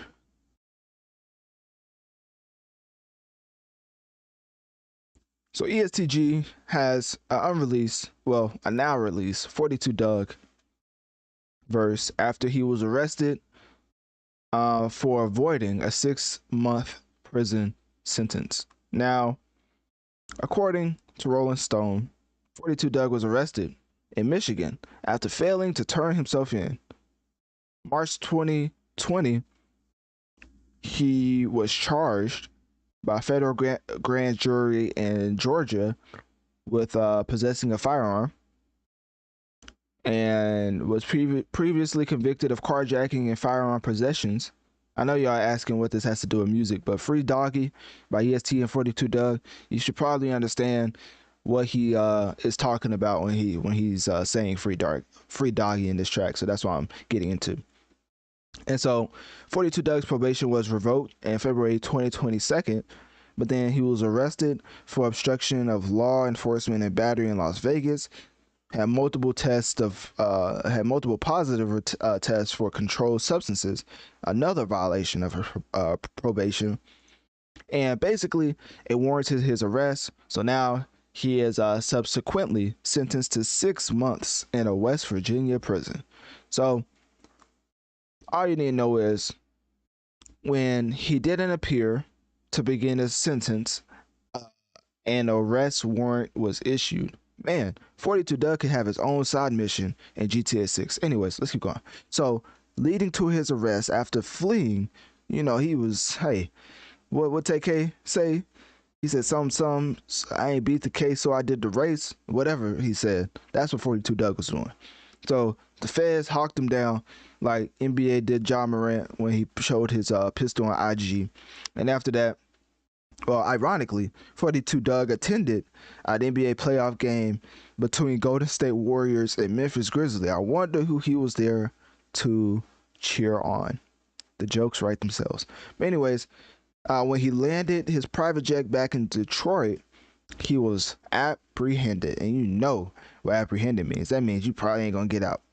Because at that point, when they start using words like apprehended, that means the law enforcement been looking for you. So anyways, charged with a whole bunch of stuff, and now he's going to jail basically for like how long? 6 months. So anyways, here we come to this track titled Free Doggy, and now ESTG is doing a lovely attempt at Free Doug till it's backwards type beat and putting out this track like this man is gonna be gone for like a long time. Let me see, because what they say he was avoiding 6 months in prison. Obviously, I'm a law-abiding citizen, so I don't know too much about prison, and nor do I want to know.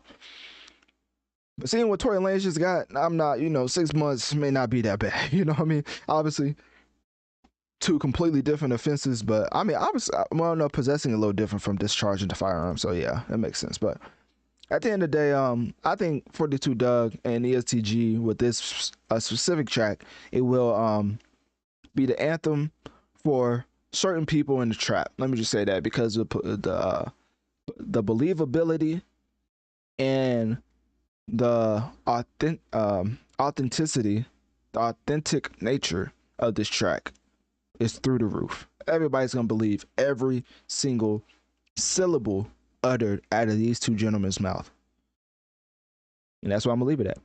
So anyways, click my link tree in my bio. Let me know on one of my social medias. What do you think about ESTG and 42 Doug on ESTG's album with their collab track titled Free Doggy, and will you be giving it a listen?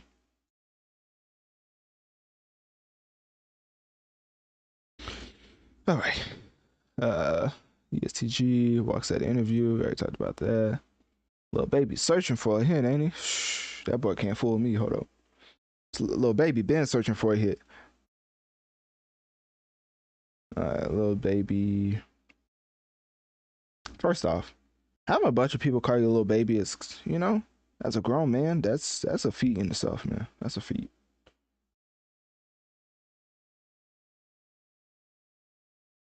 Like Lil Baby honestly should be like a women rapper name, if you think about it. I don't know. Let me see.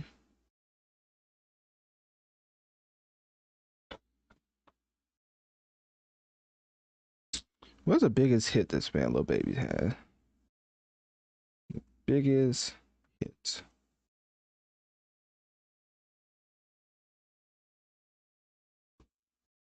No, 2021. I can't do 2020 because that's gonna pull up. It's my turn. My turn was a classic in my opinion. Yeah, my turn. I think it's arguably his best album to date. Hmm.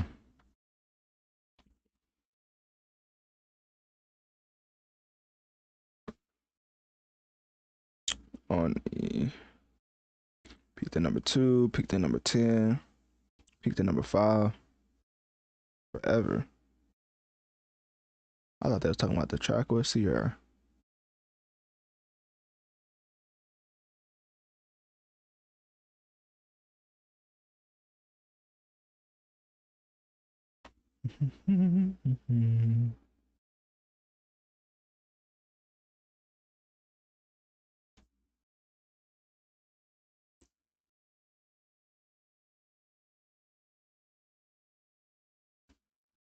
Okay.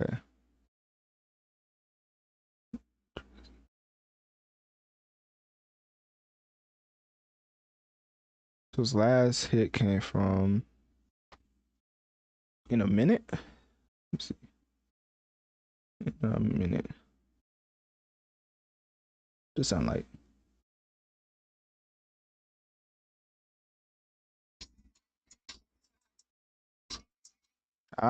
you know, it was kind of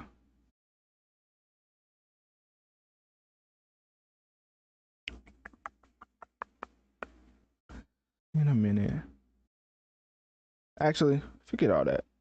Let me just go to his account. Nah, he's still searching for a hit. I ain't trying to hear it. Okay.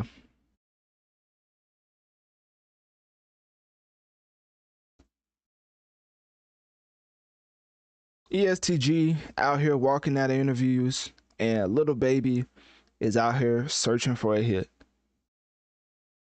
If you don't see the correlation, well, let me help you even further. Little Baby in his past album had multiple disses towards DJ Academics, talking about, quote, academics type people can get touched. Then in another track, he was like, academics know he ain't got as much money as me. And now, because of him going against one of the biggest media conglomerates in the world, academics has turned on him. And following that effect, the fans have turned on them. Very unfortunate the way that rappers treat the media and then get very perplexed and bewildered when their downfall starts to occur. Obviously, ESTG is one of those type of artists where I don't think he's gonna experience too much of a downfall because he hasn't really had the heights that you would think artists like ESTG would have. Like in general, ESTG's first week sales throughout his career is very interesting because he's signed to Yo Gotti, which if you don't know, Yo Gotti has signed a lot of these artists like ESTG, Moneybagg Yo, Glorilla, just a lot of different artists, right? Basically, what I want to get into is that ESTG has only sold around 20 to 30,000 with his albums. Now, to be fair, of course, his first album sold 28,000, and his second album, so 2021, because he started putting out albums in 2019, which he put out a sequel for El Toro, which I don't even know if anybody even listened to that, because when he put that out, he was under Interscope, which is CMG with also Yo Gotti, but he definitely wasn't as popular. So I think he started to take a life as far as in 2021, whereas the numbers reflected that we had 28,000 first week sales, 2022 31,000 first week sales, and this is supposed to be the premier act for CMG. So that's the label that Yo Gotti runs with Moneybagg Yo, Glorilla, and a plethora of other artists that are just buzzing on the scene. Probably one of the best hip hop labels since Atlantic with the Migos. And I know a lot of people probably won't agree with that because of the heights that Migos have reached. But all I gotta say is gotta give Moneybagg Yo some time. Definitely gotta give Glorilla some time. I feel like she has a lot of potential. But in general, CMG has a lot of artists under its belt where I believe it can end up being one of the best labels in the world.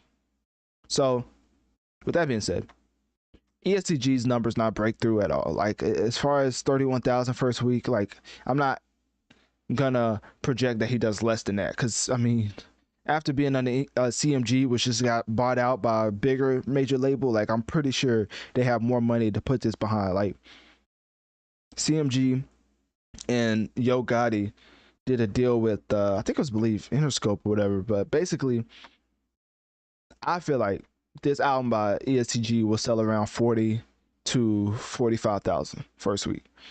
And that's a significant jump from 31,000, being that CMG is not a big name label because it's ran by Yo Gotti. If you don't know, most major labels are probably wanting Yo Gotti's label to fail because they want the big name artists not to think they can sign to one artist and blow up to superstardom. That's why that's why the biggest artists you see in the game, Taylor Swift, Drake, Kanye, is under Republic by Universal Music Group because they're the big dogs in the music industry.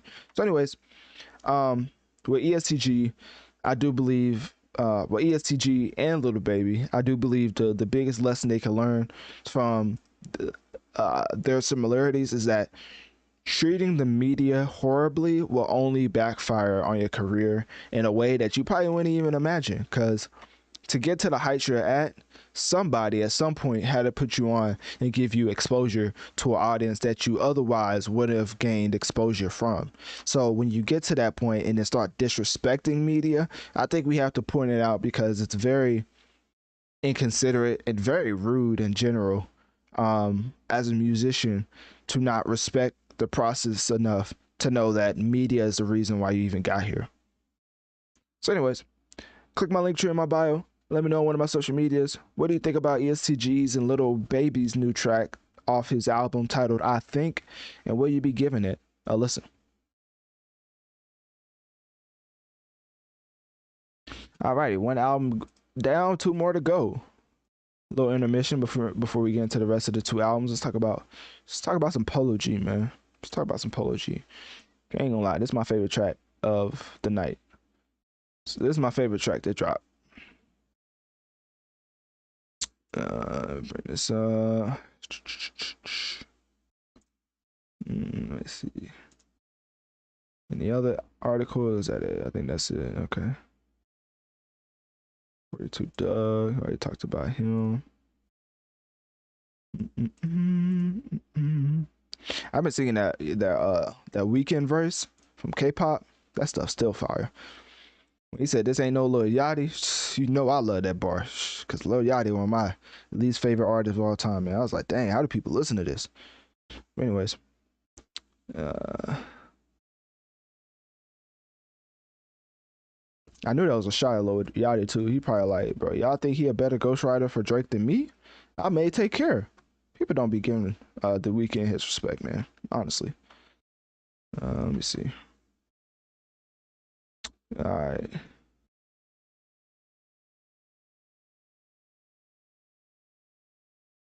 Now we're about to get into Polo G. Let me pull up this man's Instagram account. That's what we gotta do.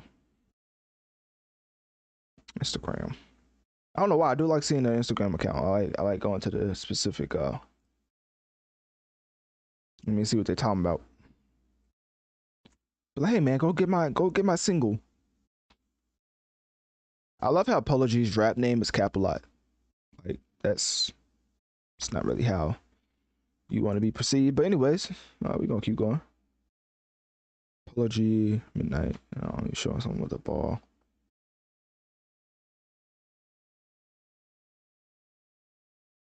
Mm-hmm. Dang, that's iced out. We got that thing. Pause. That's on my chain. All right. Yeah, I don't be tripping. All right. Let's put this little fact up. Give Polo G some love. All right. Let me pull this down. Cool. Pull this up. Cool. I should probably have kept one of those up just in case. Nah. It's just a single. All right. Cool.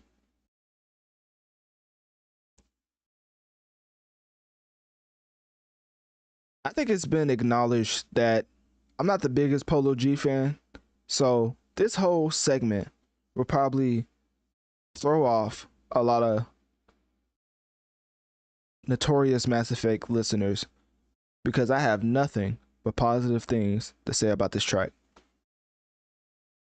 Granted, when albums drop, I can't listen to the entire thing, so I still haven't listened to the entire Quavo or Russ album and ESTG album. But what I can say from the singles I've listened to, not the albums, just the singles, I would say Polo G had my favorite track of the night, and that's considering Rod Wave, Lil Uzi Vert, and Mike Will. Um, who's the other ones? Whole lot of other tracks that drop. I mean, ESTG drop, of course. They dropped whole albums like ESTG, Russ, Quavo, but I haven't listened to those albums, so that's why I'm not saying that. Basically, Doechii and Sexy Red. Basically, a lot of music dropped, and this was by far my favorite track. The biggest names that you would think I would like Rod Wave releasing a single in such a huge hiatus. I still prefer this track over that one. As Polo G's Barely Holding On is such a fire track in a way that I don't think people understand. Like in hip hop, it's always, glorifying the violent acts that gets you respect in hip hop.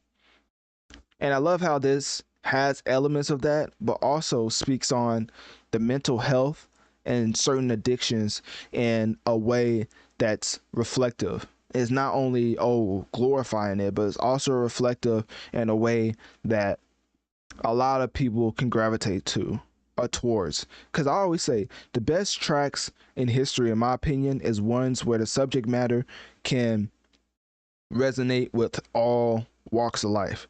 And Barely Holding On is a mantra and just a subject matter that Polo G thoroughly explores in this track in a way that's one catchy. The chorus is very catchy. The verses are hard hitting and cutting with the amount of lyrics that he's given. Like verse 1, right? He said ain't hard to figure out because all his thoughts was tweeted. And then after that, he definitely said something about violence, right? But then, like, after he said that, he said, "Cause I ain't never seen a person from his coffin speaking," which is ignorant, of course. And then he ain't think that we saw him creeping. Sometimes I miss them days. And then he gets the reflective part, right? Sometimes I miss them days when me and my bro was off it tweaking. I hate September 18th because that's when we lost a demon. While the real ones always leave, that's what I get exhausted thinking. Can't be ungrateful about this life. We fall to see it. That point right there, like I said, he has elements of the glorifying of violent acts in hip hop, but it's a glimpse of it because it's used not only just to talk about what he did, but to have that reflective epiphany that this all leads to certain outcomes that I don't know if I can handle. Because one of these tracks, which is right here, if you go to Analytic Dreams video on Spotify channel, he said, "Life been pushing me too far. Now I'm stuck on the edge. Don't want to party. I'll stay in this lonely room instead." And then he gets back into his chorus, "Barely holding on. This life gets scary as it goes." Basically, I really love this track. This track is probably I'll have to listen to it, you know, over and over again. Of course, I just listened to it, but as far as the night is by far my favorite track. I feel like the way Polo G attached or attacked real issues as far as his life, a lot of people can relate to the whole subject matter, and a lot of people will enjoy the track because not only does it have heavy lyrical substance, but it's a very catchy chorus with verses that gives you a glimpse at his ability to use wordplay, because a lot of these mumble rappers and rappers in general just blatantly, like, they just can't rap. So whenever Polo G is just out here rapping in a way where he's just giving us bars that is just quotables and very poignant to pointing out certain things in life that matters more than what you certain currently are doing if you're like into that lifestyle. I think this will resonate with a lot of people, basically, is what I'm saying. And to go basically, let's keep going. So in verse 2, right? He says, I'm from the trenches where they murder just to kill time. A heavy heart, eyes rolling through dark times. Soul is sorry that they took your son. I'm sending my condolence. Gotta face the facts when the truth unfolding. I hope you know this, that I'm just, and he gets back into the chorus. Barely holding on. This life gets scary as it goes. Burdens while we carry on. I ain't perfect. Spare me if I'm wrong. Hope my secrets get buried when I'm gone. Staring at the writing on these headstones. They keep on trying to tear me, but I'm strong. That's what you wanted to tell me all along. I ain't gonna lie, bro. That's bars. That's poetic justice if I ever seen it. Like, not to hype this track up too much, but it's definitely by far my favorite track of the night. And I ain't know Polo G had it in him. I ain't gonna lie. You know, if you've listened to the pod for a while, that I'm not the biggest Polo G fan. I feel like he's like a off-brand version of Little Baby, which at this point seems disrespectful the way that Little Baby keeps putting out the same formulaic tracks, and Polo G still somehow, some way finds a way to hop into different pockets and tackle different issues, which makes his singles seem to stand out more over time. And it's very, it's something that you have to acknowledge and appreciate from an artist. As we've seen in Little Baby, sometimes they'll just go back to the formulaic, oh, what do they like to hear from me, instead of wanting to switch up the subject matter and talk about something that's real consequences from certain ways of life. So I like that Polo G is speaking on that. And yeah, that's basically my sentiments of the track. I know a lot of people are gonna be like, man, I can't believe you actually like a Polo G track. And not gonna lie, I can't either. So anyways, click my link tree in my bio. Let me know on one of my social medias. What do you think about Polo G and his latest track titled Barely Holding On? And after listening to it, do you think it's fire or trash?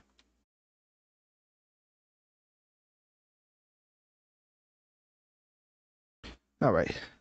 Shout out to the almost 20 people we have in the Wisdom chat right now. Appreciate y'all tuning in, taking time out of your morning to listen to me break down this latest music releases. Now we're gonna get into Russ and Quavo's album. As always, if you missed some of the portions of the stream, it'll be uploaded after the fact to my podcast, Notorious Mass Effect, just by clicking my link tree in my bio. What else? I think it's basically it. I was looking up something. Let's see, Quavo. What's Quavo at? Ah, here we go. Rocket Power and Santiago. Right wave. I think these are the last two topics, which makes sense because whenever I get into albums, I always like to cover the album title and then like two specific tracks.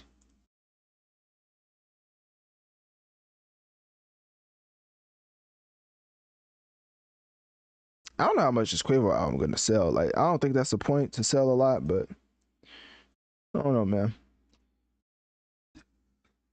Let me see. Quavo, Rocket Power. Let's see. 18, 6 hours ago. Nope. Dang, ain't nobody making an article. Okay, I'm about to say Takeoff ain't getting no love out here.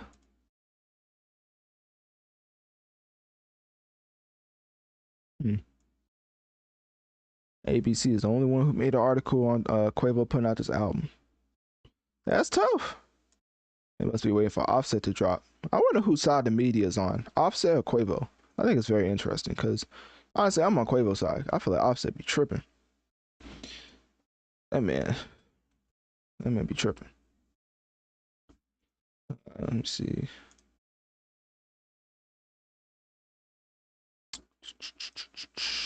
I think this is what I needed.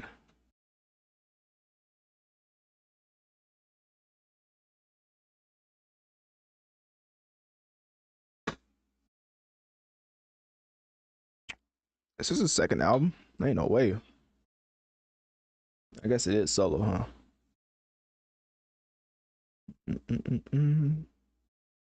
Turn your click up, dog. I'm literally typing in Quavo and ESTG is popping up, bro. I don't want to see Quavo. Like, come on, man.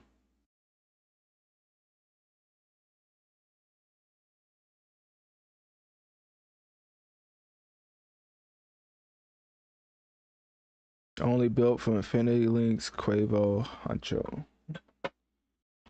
Let me see. Hotel Lobby was such a fire track from Quavo and Takeoff. Wish it has. Well, I don't know. They may have something like that here. I haven't even listened to it yet. Quavo, Huncho album. Oh, Quavo first week sales. I think this will help me understand what this price stands.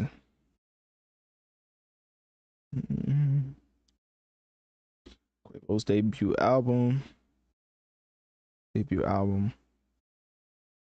99,000. Okay, that's not bad. 99,000 is not bad.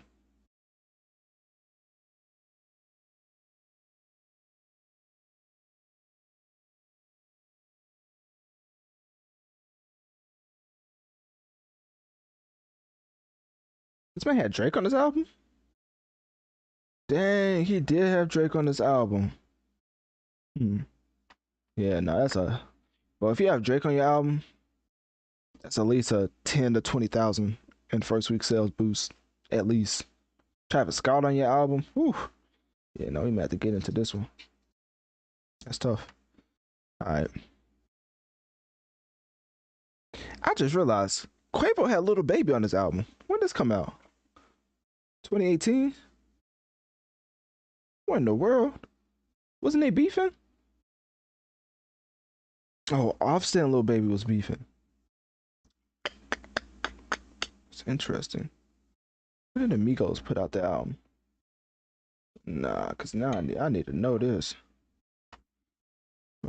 Migos 2018. I was like, I know that ain't who I think it is. I felt like the dude from ATL. That Little Baby. 2018. Yeah, that's when they put out Culture too. So they was still a group. I know Offset was hot at that feature. He's like, oh really? You gonna have Little Baby on your, oh, okay, bet. That's probably when it all started. I think I done cracked the code. You know, this is gonna be my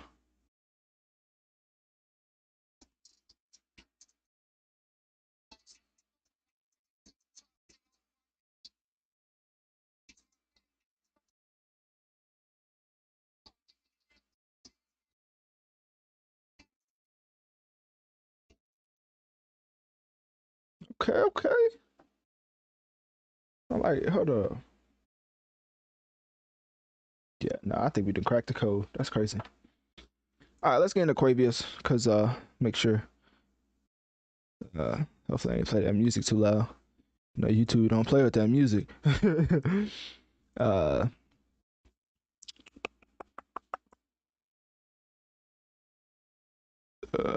take that off.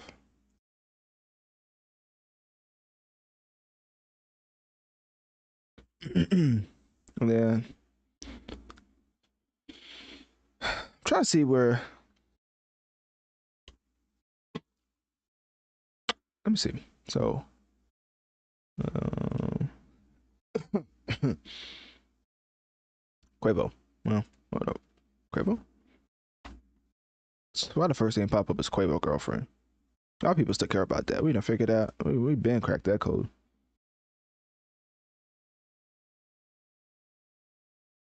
Dang.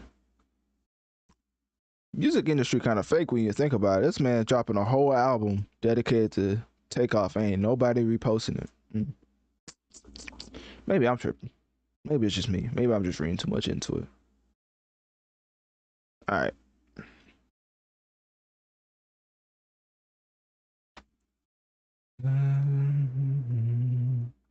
On passing of Takeoff.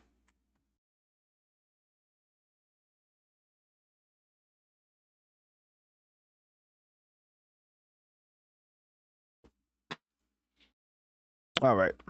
All right. Let's get into it.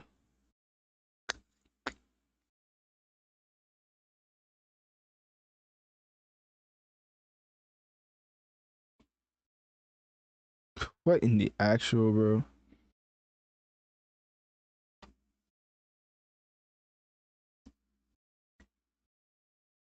Uh,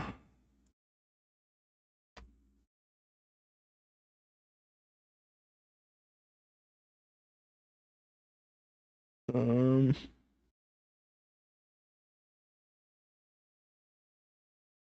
okay.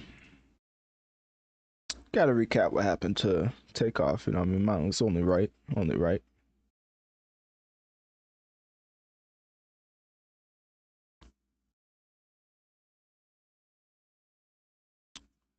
All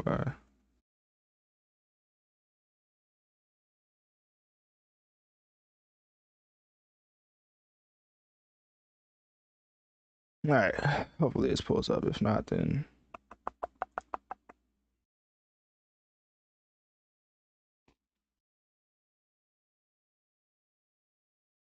I love how Elon Musk just found out about Elden Ring.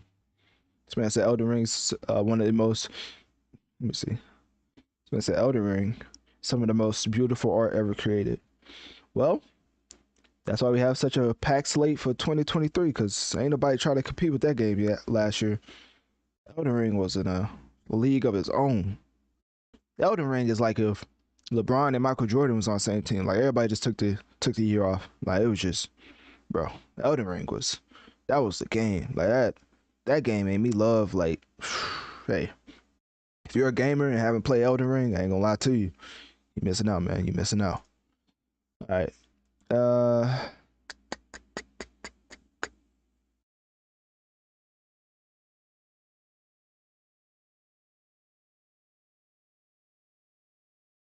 mm, mm,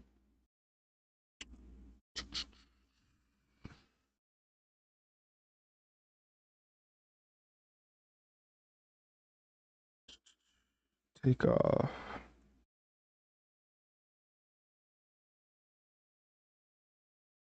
I don't know why it's taking me so long to look this up.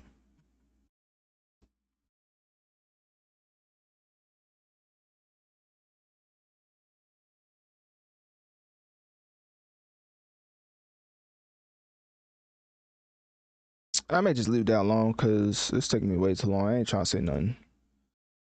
I'm not trying to say nothing incorrect.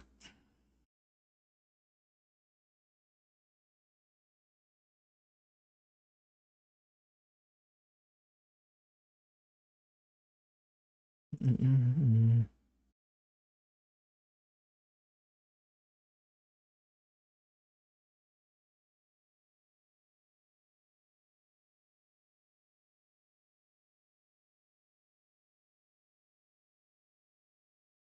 That is fantastic. That's beyond atrocious.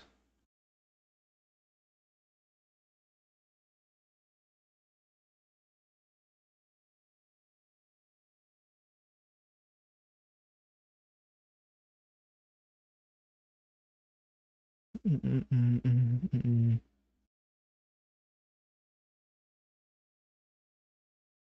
All right, let's get into it.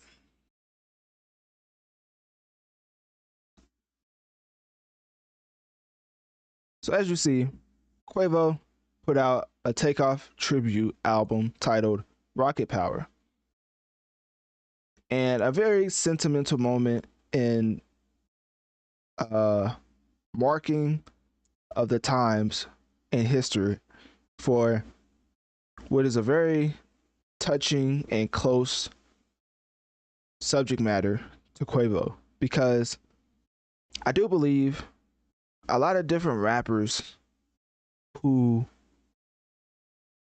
was very quick to repost the Young Thug album, but when it comes to Quavo putting out this album, which is a tribute to Takeoff, seemingly all the favorite or top rappers in the game have somehow not able or are just not able to see or hit that share button. Maybe I'm reaching too much into it, but as much love as everybody has for Young Thug, who's still living, is just incarcerated, I would think that same love will be placed on a Quavo album, tribute album, I might add, literally titled Rocket Power to Takeoff. It's not like this is just some random album coming out for Quavo.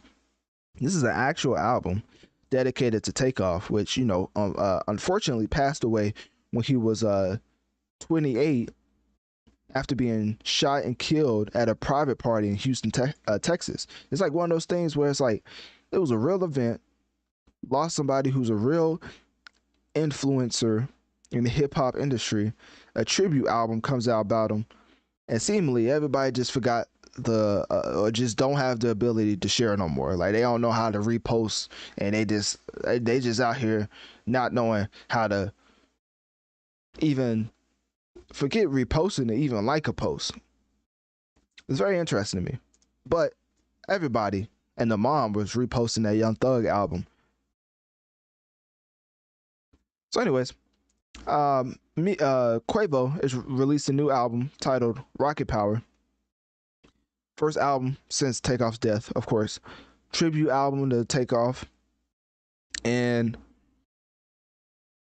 it actually has Takeoff on the album, of course, because, you know, whenever you're a rapper, one of the biggest things I do like about this art form is that your art lives on forever. Now, if Spotify or Apple crashes, I guess it could go away. But I mean, as far as your art form, and if somebody bought like a physical copy, that lives on forever. It's going to outlast you. It's going to outlast you like 10 times full. Like it's just never going to go away unless the person stops wanting to listen to it. But in general, that's probably one of my favorite things about hip hop is that you can actually make something that's gonna be bigger than you and last way longer than you. So that's the case here, whereas we have Takeoff on the album so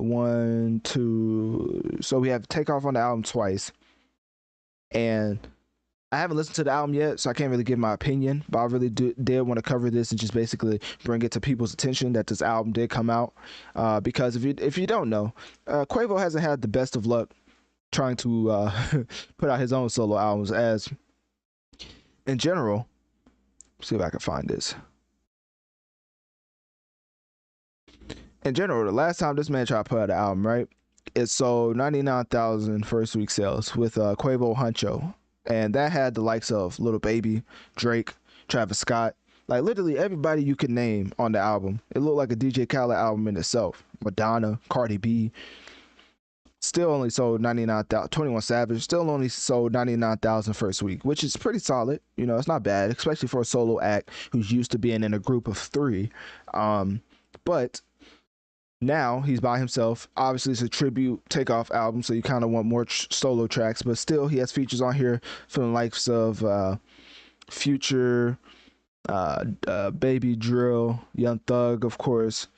And I do believe that this would be a very interesting sell wise for the album, because not a lot of people pay attention to the fact that this is a tribute album to Takeoff. Now, of course, you could probably say, well, you could put together a whole album full of Takeoff unreleased vocals, which that is probably definitely true. I mean, Quavo and Offset said multiple times in interviews that Takeoff is always in the studio, so there's probably a bunch of unreleased verses they could put together for his own album.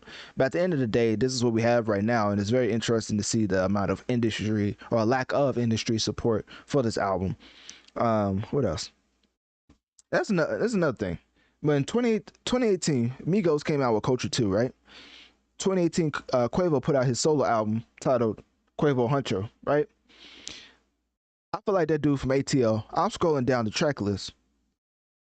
I see none other than Little Baby. Now I need y'all to go back. Let me take you back down the memory lane. Apparently, rumors have it, or has it, Lil Baby and Offset are beefing because apparently it's some type of dice game. It's always a dice game, ain't it? Some type of gambling game. I don't know.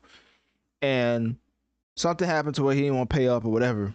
I don't know what happened. All I know is what actually happened.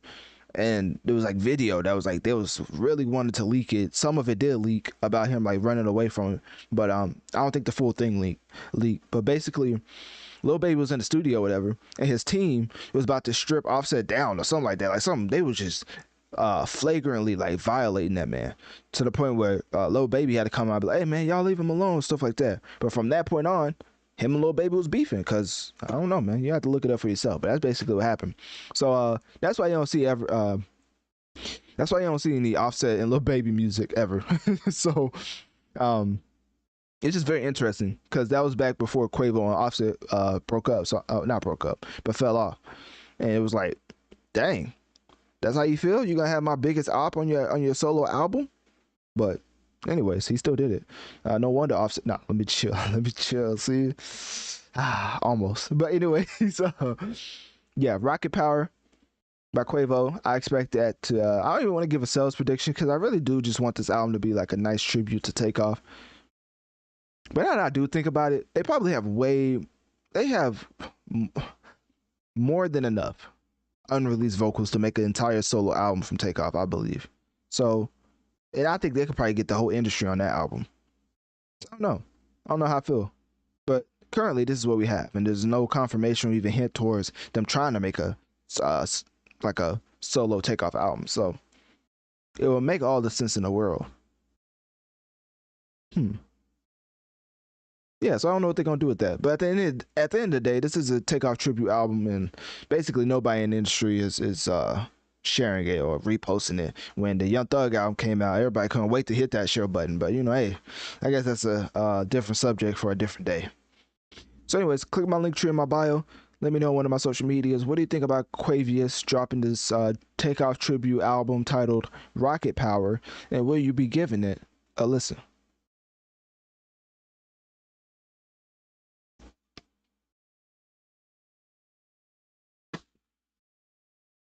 Alrighty.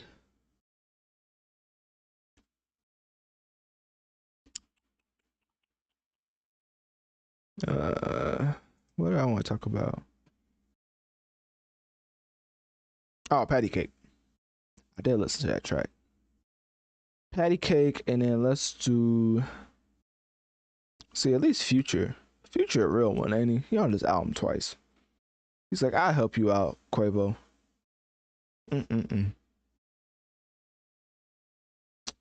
All right, let's see Patty Cake.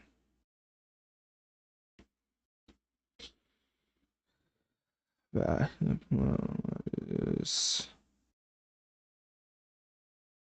that people may not know. Amigos. Okay.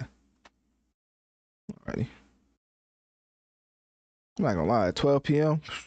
Gonna hop on Mortal Kombat. I'm whipping everybody in sight. I ain't gonna lie to you. I can't wait for that. I can't wait for that beta to come out. When I tell y'all that's the sweatiest I ever get as a gamer, Mortal Kombat come out, my phone don't work no more. Might as well send me something in the mail at that point. Here we go. Here's some facts. Let me see.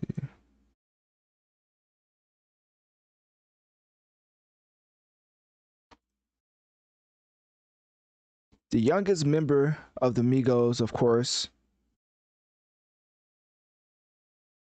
one of the premium members of the Migos, out of Georgia, of course, and just the reason that the Migos was even a thing. But before Quavius and Offset came together. It was Takeoff. It was Takeoff who was the glue, as Quavo and Offset have said multiple times, even after the passing of Takeoff. So it's very interesting how this whole situation is coming about. But Quavo and Takeoff have a new track titled Patty Cake, and it's the second track off of his Takeoff tribute album. Now, the reason I say that is to say this: Quavo and his sales, as far as solo at, may not be the highest because he had the whole Avengers lineup on his first album, Quavo Huncho, and sold around 100,000 first week. Now that's not the worst. That's like, it could be a lot worse. But to have Little Baby, yes, you heard me right. Quavo in 2018 had a Little Baby feature when him and Offset was beefing. But that's a story for another day. Uh, Drake, 21 Savage, Travis Scott, and Madonna, Cardi B. Basically, he had the whole Avengers on that album and sold 100,000, which it's not the worst in the world. But when you look at this album, when it's basically him making a tribute to Takeoff, kind of makes me disregard even projecting the first week sales, because I don't think that's going to be the biggest factor with this. I think overall the longevity, the just burden lifted off your shoulders that you did something in honor of Takeoff and your art form that a lot of people gravitate towards will be enough for Quavo instead of actual sales. So I do want to point out how having Takeoff unreleased vocals on your album, not once but twice, the second track we're going to get to in a second, but that lends to me knowing that at the end of the day, Migos will go down as one of the greatest hip hop groups to ever assemble. And of course, I think they're up there with the likes of Outkast, a Wu Tang, some of the other Salt and Pepper, like just the biggest hip hop groups in history. I think Migos will end up being in that list as far as iconic status and what they changed, what they did for the game. You can't tell me a lot of people didn't start taking that Migos flow, which a lot of people credit that towards. I think it was there's a Bone Thugs and Harmony that people credit that for, I believe, and Migos, kind of took that, renovated it, put it in a modern way to where a lot of people gravitated towards it. So now Migos are really credited with that whole type of flow they go with. I don't know what it's actually called. Takeoff's still the most distinct with that flow, I will say. So yeah, man, that's basically all I have. I just wanted to cover the Patty Cake track by Quavo and Takeoff, which track title in itself, that's just hilarious. But at the end of the day, it is a tribute to Takeoff, so we'll bypass this track title for another day. So anyways, click my link tree in my bio. Let me know on one of my social medias. What do you think about the Quavo and Takeoff track titled Patty Cake? And will you be giving it a listen?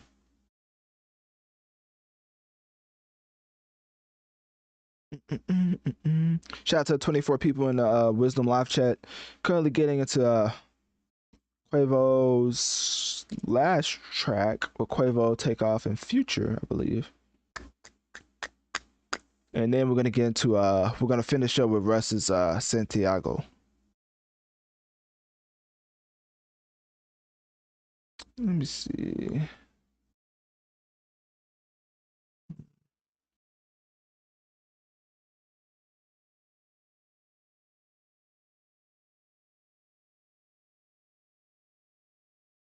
Let me see. Well, I feel like Quavo and what in the world just happened?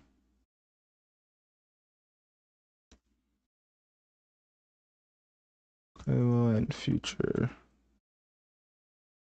Yes. Or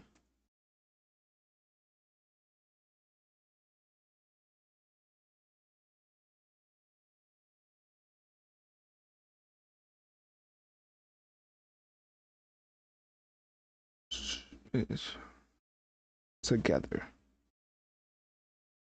Hopefully that makes sense.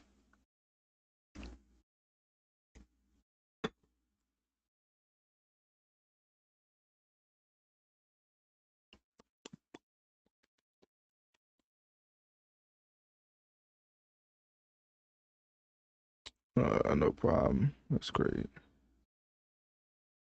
Hmm. Interesting. All right. Let me see. Quavo, Future.